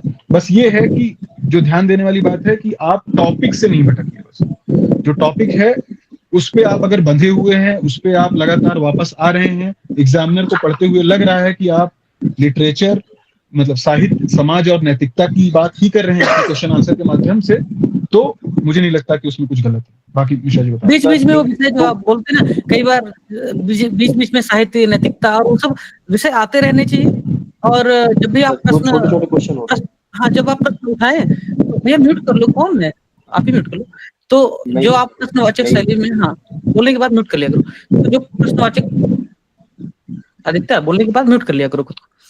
तो जो प्रश्नवाचक शैली की आपने बात की, प्रश्नवाचक शैली भी आपने एक दो पैरा में उठा लिया, ठीक है, पूरा निबंध प्रश्नवाचक शैली में मत लिखो। नमक स्वादानुसार, मनीष अपना जो दोस्त है वो कहता है नमक स्वादानुसार, जितनी जरूरत हो उतना ही सिर्फ पूरे व्यंजन में नमक ही परोस दोगे तो कैसे चलेगा? तो बी सिलेक्टिव, है ना? धीरे धीरे विकसित हो जाएगा। आज तो हम खोलना सिखा रहे थे, फिर धीरे धीरे बाकी चीजों पर भी बात करेंगे। एक और क्वेश्चन। हाँ बोलो सर फास्ट। मैं कहीं ये पेस्टल तकनीक पढ़ रहा था ऐसे हाँ? लिखने की, पेस्टल तकनीक कल भी बता रहा था। अरे छोड़ दो, उससे बात ही नहीं करना, वो भाई बात करने लायक नहीं, छोड़ दो। हाँ, छोड़ दो। ये पेस्टल तकनीक ही की वजह से इस बार एसए में मार्कशीट देखना, हाँ, छोड़ दो। यूपीएससी की जितनी मार्कशीट फ्लोट हो रही है उसमें देखना, वो सब पेस्टल तकनीक की वजह से ही ऐसे मार्क्स आए हैं इस बार। 50 नंबर 40 नंबर तक भी आए हैं इस बार लोगों के एसए में, वो कभी नहीं दिखते थे। अरे भैया अब ये कहना अच्छा नहीं लगता ना, इससे आत्ममुग्धता की बदबू आती है। मैंने भी निबंध मेरा बहुत मजबूत पक्ष है, और दूसरा निबंध खराब हो गया फिर भी लगभग हाईएस्ट के आसपास था पिछले साल। तो मैं कह रहा हूँ कि जब मैं लिखता था कुछ कोचिंग्स में अपने निबंध को, तो जो बच्चे पेस्टल फॉर्म में लिखते थे, इतिहास राजनीति संस्कृति सब उठा लिया, एक एक करके लिख दिया, उनको भी मेरे बराबर मार्क्स मिल जाता था, मुझे भी उतने मार्क्स मिलते थे। मुझे भी 145 135 130, उनको भी उतना ही। दुख इस बात का मुझे होता था, स्पेशली विजन के अभ्यास की बात कर रहा हूँ, टू द पॉइंट अगर बात करूं मैं, तो मुझे दुख इस बात का होता था, उसका निबंध में जानता था कि भाई उसने बस मैकेनिकली उठा करके जोड़ दिया है, बस ऐसे ऐसे ऐसे ऐसे ऐसे। वो निबंध नहीं रहा, वो बंद है एक्चुअली, निबंध नहीं है बंद है। तो बाद में उसको 100 नंबर मिले, ठीक है ना? तो आपने जो बोला ना कि वहां 135 यहाँ पे फिर 90, तो यही वजह है कि ऑर्गेनिक रहो, नेचुरल रहो, एक ढर्रे को मत फॉलो करो, ठीक है ना? नकल मत करो, इंस्पायर हो। हाँ, शुभम सर से पूछ लो, शिव क्या है निबंध में, मान लीजिए कोई। क्या मुझे क्वेश्चंस दिख नहीं रहे हैं? सर एक और बात जानना था कि निबंध में मान लीजिए कोई 1-2 आयाम के बाद और आयाम याद नहीं आ रहे हैं, ऐसे क्या आयाम हो सकते हैं जो हर निबंध में कारगर हो सकते हैं? आयाम कैसे सोचे निबंध में, जीएस की तरह? फिर निबंध के आयाम जीएस के आयाम से कुछ अलग हो सकते हैं क्या, या फिर जीएस के ही समान आयाम को खोले, जैसे आर्थिक सामाजिक तो पेस्टल फॉर्म छोड़ दो, जब जरूरत ना हो तभी कुछ करो। बाकी शुभम सर बोलेंगे। देखो यार, ये बहुत जेन्युइन ऐसा होता है कि आप ब्लैंक हो जाते हो, आयाम याद नहीं आते हैं। उसमें हमेशा तरीका जो है, आयाम की जहां तक अगर आयाम याद करने की बात है, तो जीएस का सिलेबस हमेशा ध्यान रखो, मतलब ये बहुत बेसिक तरीका है। बाकी और थोड़ा मैं आपको डीप तरीका भी डिस्कस करूंगा अभी आपसे। जो बेसिक तरीका वो ये है कि आप जीएस का सिलेबस याद रखो, ठीक है? वही पेस्टल और ये जो बोल रहे हैं वो सब तरीका है, आप उसमें सोचने की कोशिश करो, आइडियाज निकालने की कोशिश करो कि इस डायरेक्शन में क्या हो सकता है। दूसरा जो चीज है कि ये एग्जाम किस लिए है, आप एक सर्विस में जाने वाले हैं। सर्विस किस चीज के लिए है? सर्विस आप सोसाइटी में काम करने वाले हो, सोसाइटी में भाई आपका कॉन्स्टिट्यूशन है। कॉन्स्टिट्यूशन किस लिए है? आयाम में हमेशा ये देखना है कि मार्जिनलाइज्ड ग्रुप के बारे में हमेशा सोचना है। आप जब दूसरों के पर्सपेक्टिव से सोचना शुरू करोगे ना, तो आपको हर तरीके के आयाम दिखने लगेंगे। हमेशा विमेन के पर्सपेक्टिव से सोचने की बात करनी है, ठीक है? मतलब जो जेंडर पर्सपेक्टिव्स हैं उसको सोचने की बात करनी है, हर चीज में आ जाएगा। मतलब अभी हम लोग डिस्कस कर रहे थे, इसमें यही सारी चीजें डिस्कस कर रहे थे। मार्जिनलाइज्ड लोगों के बारे में डिस्कस करने की कोशिश करनी है, इन्वायरमेंट के बारे में सोचने की कोशिश करनी है। ये है पेस्टल फॉर्म ही, लेकिन आप जब उसको एज अ ब्यूरोक्रेट सोचने शुरू करोगे, तो वो आपको सिर्फ आयाम नहीं याद आएंगे, आपको आइडियाज आने चाहिए। आयाम के बारे में नहीं सोचना है कि ये डायमेंशन सोचना बहुत मैकेनिकल होता है। आइडियाज सोचने हैं, हमें आयाम से विचार तक जाना है। ये डायमेंशन का एक चला हुआ है कि ये डायमेंशन वो डायमेंशन। आयाम जो है ना भैया, वो आपके विचारों को कैरी करने का माध्यम है। आयाम अपने आप में कोई रिजल्ट नहीं है, कोई वो नहीं है। और इसमें मैं थोड़ा सा जोड़ दूं कि कैसे थोड़ा सा आयाम डेवलप करें। जो विषय है ना उसको तोड़ने की कोशिश करो।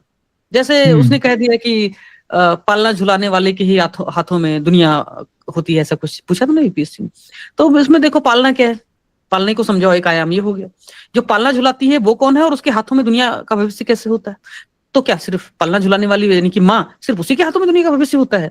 फिर वो बरगद जैसा विशाल वृक्ष जो पिता है, जो सारे धूप घाम छांव पानी सब सहता है, ओला झंझावात सब कुछ सहता है, उसके बावजूद भी कुछ नहीं कहता है, तो पिता कुछ नहीं। तो क्या खेतों में कुदाल चलाने वाले के हाथों में दुनिया का भविष्य नहीं होता, सिर्फ पालना चलाने? तो एंटीथेसिस भी डेवलप करो। थेसिस के लिए छोटे छोटे टुकड़ों में विषय को तोड़ो, फिर उसका एंटीथेसिस डेवलप करो। आपके पास बहुत पॉइंट है। ये नैतिकता समाज और उस पर यार 8 घंटे बात करेंगे तो भी डायमेंशन नहीं खत्म होंगे। डायमेंशन कैसे नहीं आते?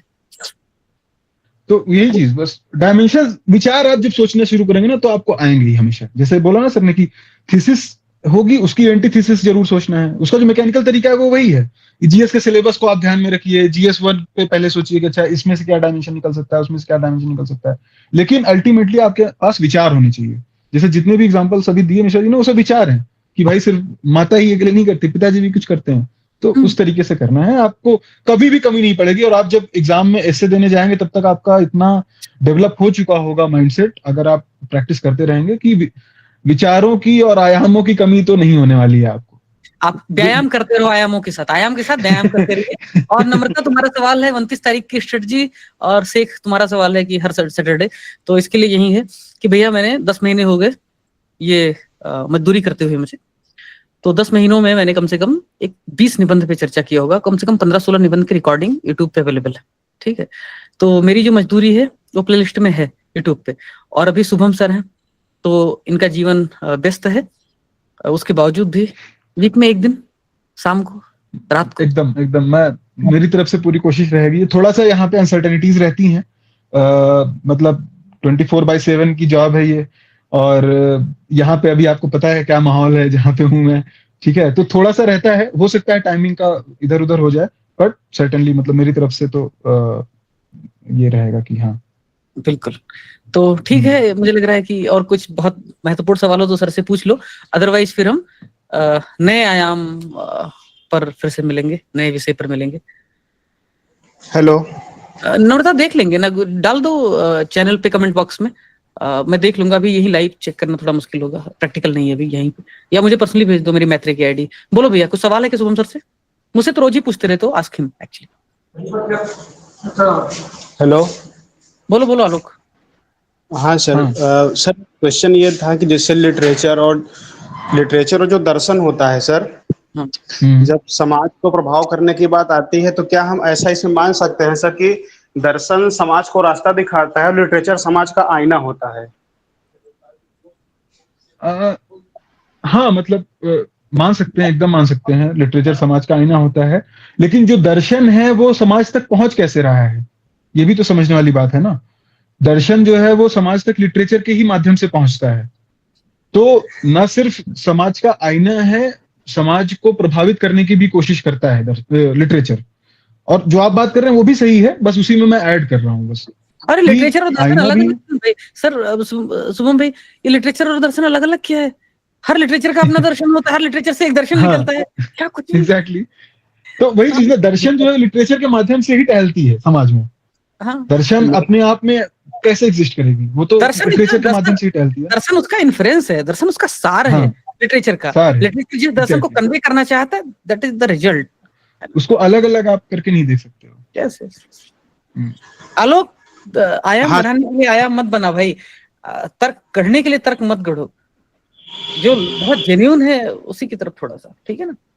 ऐसे अननेसेसरली ब्रेन स्टॉर्म करने का मतलब ये नहीं है कि ब्रेन की सुनामी ले आओ, वो नहीं करना है, कुछ भी नहीं करना है, ठीक है। ओके सर, सॉरी ऐसे लाइटर नोट पे बोल रहा हूँ थोड़ा, नहीं तो नुकसान हो जाएगा फिर, है ना। नहीं कोई बात नहीं, ये मुझे लगता है कि अगर कोई भी डाउट आ रहा है तो आप पूछना चाहिए आपको। बट हाँ, बात जो मत, हम हिदायत देंगे ना आपको कि एंटीबायोटिक खा सकते हो, लेकिन कब खा सकते हो, ये डाउट वैसे बहुत लोगों को रहता है हमेशा। लेकिन वही समझने वाली बात है कि दर्शन जो है लिटरेचर के थ्रू ही चलता है, और उसमें बहुत डिफरेंस आपस में है नहीं दर्शन और लिटरेचर में। ना तो लिटरेचर का अपना कुछ है, ना तो दर्शन का अपना कुछ है, दोनों। दर्शन भी लिटरेचर है, लिटरेचर का भी दर्शन है उसमें। एग्जैक्टली। इसी पे बात कर लें क्या, दर्शन और लिटरेचर पे? नहीं फिर वो टाइम खराब होगा। और कोई जिसको सवाल पूछना हो? शुभम सर, सर ये था कि जो यूपीपी, हम शायद यहाँ पे मुझे ऐसा लग रहा है यूपीएससी और यूपीपीसीएस अप्रोच को मिक्स कर रहे हैं। मतलब यूपीपीसीएस जो है वो बहुत मैकेनिकल एग्जाम है, उसके जो एग्जामिनर्स हैं उन्हें इस चीज की ट्रेनिंग ही नहीं है, शायद मेरा ऐसा मानना। मैं एग्जामिनर के बारे में नेगेटिव सोचते हो? शुभम सर आप जवाब दीजिए। नहीं इसका मेरा जो, पहले मैं आप बता देता हूँ, मुझे जो लगता है कि ये नहीं सोचना है हमें कि यूपीपीसीएस अलग है, यूपीएससी। आप निबंध की तैयारी कर रहे हो, निबंध का जो इसेंस है वो तो हर जगह सेम रहने वाला है ना। टीचर्स यहाँ पर हमें बस इतना ध्यान में रखना है कि यहाँ का निबंध जो होता है वो बहुत ऑब्जेक्टिव होता है, मतलब बहुत डायरेक्ट चीजें होती हैं इसमें, उसमें कोई दो राय नहीं है। यूपीएससी के जो निबंध होते हैं वो बहुत सब्जेक्टिव होते हैं, मतलब उसके बहुत इंटरप्रिटेशंस अलग अलग हो सकते हैं, और यूपी पीसीएस के जो निबंध होते हैं वो बहुत डायरेक्ट होते हैं। लेकिन जो निबंध का इसेंस है वो तो हर जगह सेम रहने वाला है ना, डायमेंशंस और जो विचार हैं, जो उसके आइडियाज हैं, वो तो सेम रहने वाले हैं ना। जितना आप फ्लो में लिख पाओगे उतना अच्छा होगा।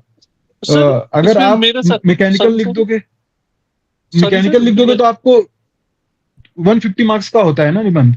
आप वही है कि अगर आप यूपी पीसीएस सोच के तैयारी करोगे कि ये तो बहुत मैकेनिकल होता है, तो आपको 70 नंबर 80 नंबर मिल जाएगा निबंध में, और आप हो सकता है कि इंटरव्यू कॉल आ जाए आपका और आप फिर फाइनल लिस्ट से बाहर रहोगे। तो फिर उसका कोई मतलब नहीं है ना। आपको टारगेट करना होगा कि निबंध में आपको कम से कम 110 115 नंबर मिले। तो आप ये वाला अप्रोच नहीं लेके चल सकते हो कि ये अलग है वो अलग है, ये मुझे लगता नहीं है। सर, मेरा कहना अलग चीज, मैं इसमें सॉरी मैं इसमें कुछ और कहना चाह रहा हूँ। मैं कह रहा था जो रिसीविंग एंड पे जो टीचर्स है वो हाँ मैं हाँ उधर से अपने लिखा है, लेकिन जो रिसीविंग एंड पे जो टीचर्स चेक कर रहे हैं यूपीएससी के टीचर्स और इन टीचर्स में बहुत मुझे फर्क नजर आता है। जो इलाहाबाद यूनिवर्सिटी के टीचर्स हैं और जो मतलब मैं मैं कहना तो नहीं ऐसा चाहता उस नहीं बात को, मानता हूँ। लेकिन मैं उसे बहुत अंतर मैं समझता हूँ। मतलब मैं एक दो को जानता हूँ तो मैं उनकी क्वालिटी से भी अच्छी तरह वाकिफ हूँ, तो फिर एक बात मुझे मैं इसमें आपको बहुत और अंतर भी बता लगता देता है। हूँ कि आप यूपीएससी को बहुत सैक्रोसैंक्ट समझते हैं, तो ऐसा कुछ मतलब मुझे कहना नहीं चाहिए, ये यूट्यूब पे भी जाएगा, बट उसको भी as a pinch of salt लेना चाहिए आपको। यूपीएससी को भी वही यूनिवर्सिटीज के प्रोफेसर ही जाकर के वहां भी चेक करते हैं, जो कभी वो उनको यूपीपीसीएस बुला लेता है, यूपीपीएससी बुला लेता है, कभी यूपीएससी बुला लेता है। अब वो स्टूडेंट की किस्मत की बात है कि उनको अच्छा वाला मिल रहा है या खराब वाला मिल रहा है, ठीक है। तो ये स्पेकुलेट करना मुझे नहीं लगता कि हमारा काम है। अभी हम इतने देर से लिटरेचर इस सब की बात कर रहे हैं, हमारा सिर्फ काम उतना है कि हम खुद क्या कंट्रोल कर सकते हैं, भाई हम लोगों को दोनों उसी में पर अच्छा ही हमें मार्क्स, फोकस रखना है। हमने जो स्टैंडर्ड फॉलो किया हमें दोनों में अच्छे मार्क्स मिले, यूपी हम्म, पीसीएस में भी, सर को भी, शुभम एग्जैक्टली। मुझे भी। तो हम दोनों को ज्यादा अच्छे मार्क्स मिले। तो मुझे लग रहा है भाई कि जो एक तरीका है जो लिखने का, जो कला है, मैं कहता हूँ निबंध लिखने एक कला है, और कला धीरे धीरे धीरे धीरे आती है, ठीक। तो ये ठीक है। कला विकसित करो, कला हम आपको कैपेसिटी बिल्डिंग कर रहे हैं, आपको मछली और नहीं दे रहे हैं, मारना सिखा रहे हैं। हाँ ये और ठीक है, हम अपने एग्जामिनर को कभी भी अंडर एस्टिमेट भी नहीं करना है, किसी भी कंट्रोल द एग्जामिनर को कभी कंट्रोलेबल, अंडर एस्टिमेट करना है। हमें क्या लेना देना एक जानवर से, कंट्रोल द कंट्रोलेबल, हमें लिखने, बस अच्छा लिखने से मतलब है, बाकी किस्मत फैसला करने दो। हमने तो भाई जम करके लिखा था, एग्जैक्टली। ऑप्शनल दम लगा के लिखा था। अब नहीं नंबर मिला तो क्या करें। अभी फिलोसॉफी से इन्होंने 3 मेंस, यूपीएससी का आपने दिया फिलोसॉफी से, और यूपीपीसीएस का कितना मेंस दिया आपने? इंटरव्यू 2 दिया तो 2 मेंस तो मिनिमम लिखा आपने, 2-3 मेंस। हाँ 3 हाँ, मेंस उसका भी लिखा है तो मैंने, सब मिला करके 5-6 मेंस 2021 दे में। दिया इन्होंने फिलोसॉफी से। यूपीएससी में इससे पहले आपको 270-75 भी मिला है, आज 240 दे दिया, क्या करेंगे आप? स्टैंडर्ड वही डाउन हो चीज गया। है, तो इसलिए वही मैं जो बोला कि कंट्रोल द कंट्रोलेबल, वो सब सोचने की जरूरत हाँ नहीं है कि एग्जामिनर कैसे हैं कैसे ऐसा नहीं। मत करो यार, ये सब जो सोचना ही नहीं, सोचना ही नहीं अपने को। हम जैसे गुनगुना नहीं सकते, वक्त ने ऐसा गीत क्यों गाया, वो सोचने का, वो एक गाना ही नहीं गाने का जिसे तुम्हें सुर नहीं आता है, ठीक है। Anyone else? ओके, कोई और मित्र? Anyone else? Thank you so much sir, बहुत अच्छा सेशन था, काफी फायदा मिला मुझे। मेरी पहली ठीक, क्लास थी। अच्छा, बहुत बढ़िया, बहुत बढ़िया। ठीक है भैया फिर। हाँ, और अंत में मैं माफी मांग लेता हूँ, बीच में इंटरप्ट किया हो उसके लिए, ठीक से मॉडरेशन न किया हो उसके लिए, और बोर किया हो उसके लिए, तो मैं माफी चाहता हूँ। और मैं चाहूंगा कि शुभम सर ज्यादा अपनी बात रखें, लेकिन अभी मुकाबला था ना, तो थोड़ा कमजोर भी नहीं दिखना पड़ा। नहीं नहीं, कमजोर तो मैं ही साबित हुआ हूँ, मुझे पता है, नहीं नहीं नहीं नहीं, और कमजोर कहीं आप नहीं माफी साबित, वाफी मांगने की जरूरत नहीं है। नहीं नहीं नहीं, जनता बस को, ये है कि सीखने को मिलना चाहिए, मुझे खुद इस सेशन से काफी सीखने को मिला, वो मेरे लिए जनता अच्छी मुझसे बात है। बोर हो गई ना, 10 और महीने हो गए भैया, 20-20 निबंध पढ़ा चुका हूँ, तो जनता आप नया मांगती, ठीक। नहीं नहीं, ये सब नहीं करेंगे। तो ठीक है। तो वही मैं कह रहा हूँ कि इम्पोर्टेंट वही है कि मैं बस ये चाहता हूँ कि जो भी इस सेशन में इतनी देर जुड़े, अपना 1-2 घंटा लगभग हमने डिस्कशन किया, उससे उन्हें कुछ थोड़ा सा भी अगर 1-2 पॉइंट वो सीख पाए होंगे, अगर उनके 5 मार्क्स भी बढ़ गए तो वो हमारे लिए अचीवमेंट है, बस इतना ही है। बिल्कुल ठीक है, बहुत बहुत आभार आपका शुभम भाई। बहुत बहुत धन्यवाद। मैं सर के आपको बहुत बहुत लिए आप धन्यवाद देता हूँ कि आपने मुझे इस प्लेटफॉर्म पे मौका दिया। नहीं मतलब नहीं ये भाई, ऑब्वियसली ये फॉर्मल आपका ही वो है, प्लेटफॉर्म है। बट मैंने तो ये वाला औपचारिक हो गया। ये आपका प्लेटफॉर्म है, मेरा प्लेटफॉर्म थोड़ी है। मैं भी उतना नहीं, इस प्लेटफॉर्म पे ये कहिए कि हाँ, अपनी फ्रीक्वेंसी मैच हुई। अगली बार हम थोड़ा सा और उपयोगी विषय लाएंगे, उपयोगी टॉपिक, क्योंकि ये पहला डायमेंशन हो गया, ये वाला साहित्य समाज वाला। अब बाकी जो 2 और निबंध पूछे जाते हैं उनकी थीम पे भी हम बात करेंगे एग्जाम के पहले। भारत पाकिस्तान के संबंध मैंने कहा था कम इम्पोर्टेंट है, लेकिन अभी जब ये युद्ध की एक छाया दिखाई दे रही है, तो उस हिसाब से भारत पाकिस्तान संबंधों पर भी बात करना जरूरी है। अगले उस पे हम भारत पाकिस्तान के संबंधों को देखेंगे कैसे इवॉल्व होता है। नहीं होगा तो इस पे ही कर लेंगे, क्योंकि अमेरिका और ट्रेड वार वगैरह मैंने कवर कर लिया है, और बच्चों को एडवांस में टॉपिक दे देंगे, so they can also get prepared, और एडवांस में थोड़ा सा वो भी मसल पावर अपना दिखा सके, अच्छे क्वेश्चंस, अच्छे डायमेंशंस। उनका भी तो कंपटीशन है ना, मुकाबला तो उनका भी है ना, है ना। कुछ अच्छे पॉइंट उनके निकल के आ सकते हैं, तो हमें लगता है हाँ यार ये वाला तो हमें कहना था। ठीक है, तो मिलते हैं। आपको जय हिंद, सबको भी जय हिंद। सबको जय हिंद। चलो भैया, शुभ रात्रि। Thank you.